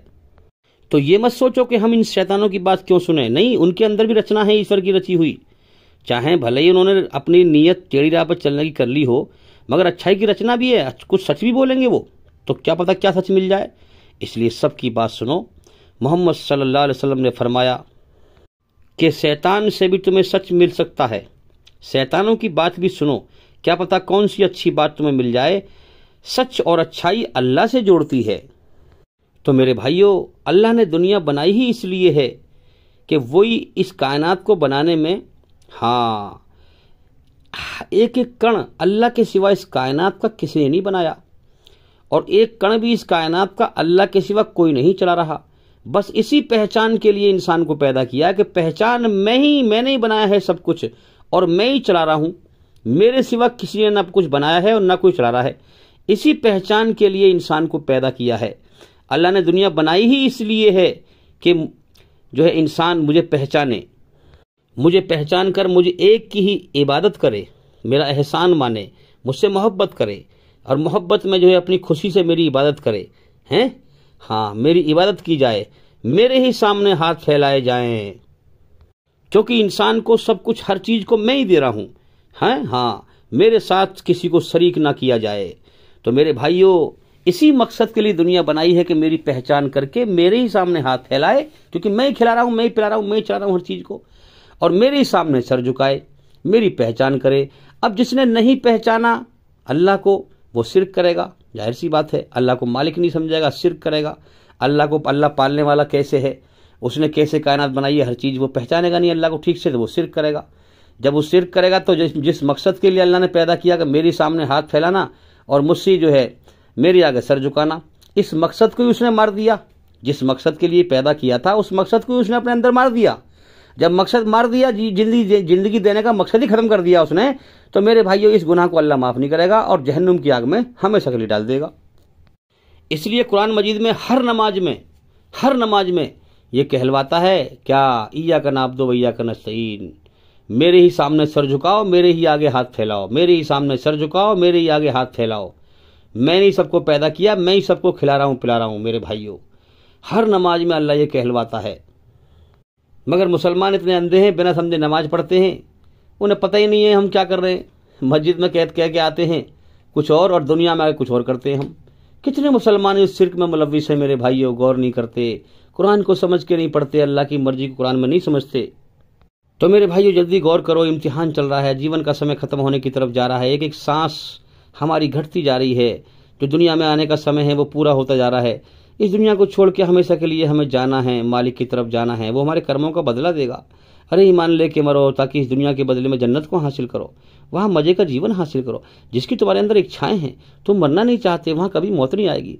तुम बुढ़ापा नहीं चाहते, वहाँ बुढ़ापा नहीं आएगा। तुम हमेशा की जवानी चाहते हो, सेहत चाहते हो, बीमारी नहीं चाहते, वहाँ हमेशा जवान रहोगे, बीमारी नहीं होगी, कोई दुख तकलीफ न होगी, कोई डर और गम न होगा, अल्लाह की हर बादशाह से आज़ाद होगे। उसकी तैयारी करो मेरे भाइयों। बहुत, ये दुनिया की जिंदगी बहुत नापेदार है, कभी भी अल्लाह का बुलावा आ सकता है, कभी भी मौत आ सकती है, कभी भी दुनिया छूट सकती है, बहुत बेकार जिंदगी है। इसलिए उस मालिक की तरफ ध्यान लगा दो। मेन चीज ध्यान है, ध्यान से इंसान भटका हुआ है, ध्यान दुनिया के धोखे पे लगा हुआ है, सच से हटा हुआ है। मेरे भाइयों, सच पे ध्यान लगाओ और हमारे चैनल के अंदर जा करके एक एक करके सभी वीडियो देखो और सुनो। जितना उसका ज्ञान हासिल करोगे उतनी रोशनी में आओगे, अंधकार से बाहर निकलोगे। अब मेरे भाइयों, सवाल ये है कि दुनिया के लोग सुनते क्यों नहीं? समझते क्यों नहीं कि इम्तिहान चल रहा है? तो इसका जवाब ये है कि जो मौत से पहले, जो दुनिया में आने से पहले जो आलिम अरवा में जो वादे कराए थे, जो पढ़ाई कराई थी, वो बुला दी गई है इस दुनिया के अंदर, और रचना रच के इस दुनिया में इंसान को भेज दिया गया है मन की मर्जी का मालिक बना करके, है ना। कायनात चल रही है और इसके जो है इसके अंदर जन्नत की इच्छाएं भर दी हैं। अल्लाह ने अपनी तरफ से पीठ कर दी है, दुनिया की तरफ कुछ चेहरा कर दिया है, और फिर कुरान में इसको बुलाता है कि लौटा मेरी तरफ रुजू हो जा। जो मेरी तरफ चेहरा करेगा, फेस करेगा, दुनिया से पीठ करेगा, वही मुझे पाएगा। तो वो याद यहाँ पे भुला दी गई है और इसके अंदर रचना रच के इसे दुनिया में छोड़ दिया गया है और फ्री विल दिया गया है। अब इसका इम्तिहान लिया जा रहा है कि सच पे गौर करता है कि नहीं करता। हाँ, जीवन का समय दिया गया है, ये गौर करता है कि नहीं कि मेरा जीवन का समय बीत रहा है, मुझे मरना है, जाना है दुनिया से, मुझे किसने पैदा किया, क्यों पैदा किया, मुझसे चाहता क्या है, खोज करता है नहीं करता अल्लाह की। ये इसका इम्तिहान है। अब मेरे भाइयों, ज़्यादातर इस धरती पर अल्लाह के नाशुक्रे भरे पड़े हैं। हम समझा रहे हैं, वो सुनने को तैयार नहीं। वो दुनिया ही में लगे पड़े हैं, दुनिया के खेल तमाशे में लगे पड़े हैं, सुनने को तैयार नहीं। तो मेरे भाइयों, अल्लाह ने इसको, हर इंसान को अपनी मन की मर्जी का बादशाह बना दिया है। हर रूह अलग है, हर जान अलग है, सबके नाक नक्श अलग हैं, सबके अंगूठे के निशान अलग हैं, सब अपने कर्मों के खुद जिम्मेदार हैं। ये रिश्ते नाते दुनिया तक हैं, बस खाली रिश्ते नाते दुनिया तक हैं। मौत के बाद कोई रिश्ता नहीं। हाँ, मरने के बाद कोई किसी का जिम्मेदार नहीं होगा। जिसने जो किया है उसे भरना पड़ेगा, याद रखें। जैसे अल्लाह ने यहाँ दुनिया में फ्री विल दिया है, मन की मर्जी का बादशाह बना दिया है। यहाँ कोई बाप बेटे की नहीं सुनता, बेटा बाप की नहीं सुनता, कोई किसी की नहीं सुनता। इसी प्रकार से अपने अपने कर्म करने की अल्लाह ने छूट दी है। जैसे कर्म करके जाएगा अल्लाह के यहाँ, वैसा ही बदला पाएगा। कोई किसी का जिम्मेदार नहीं होगा। इसलिए भाई, अल्लाह ने ये दुनिया ईमानदारों को छांटने के लिए बनाई है। ईमान वालों को छांट करके, हाँ, जो अल्लाह से मोहब्बत करके जाएं, अल्लाह ताला उनको अपनी रहमत में दाखिल करेगा, जन्नत में। और जो अल्लाह का इनकार करके जाएं, बेईमान बन के जाएं, ईमान लेके न जाएं, बगैर ईमान के जाएं, उनको जहन्नुम में सजा देगा भाई। उम्मीद करता हूं कि सवाल का जवाब हो गया, और भाई इंशाल्लाह ज़िंदगी रही तो फिर मुलाकात होगी। अस्सलामु अलैकुम वरहमतुल्लाहि वबरकातुहू।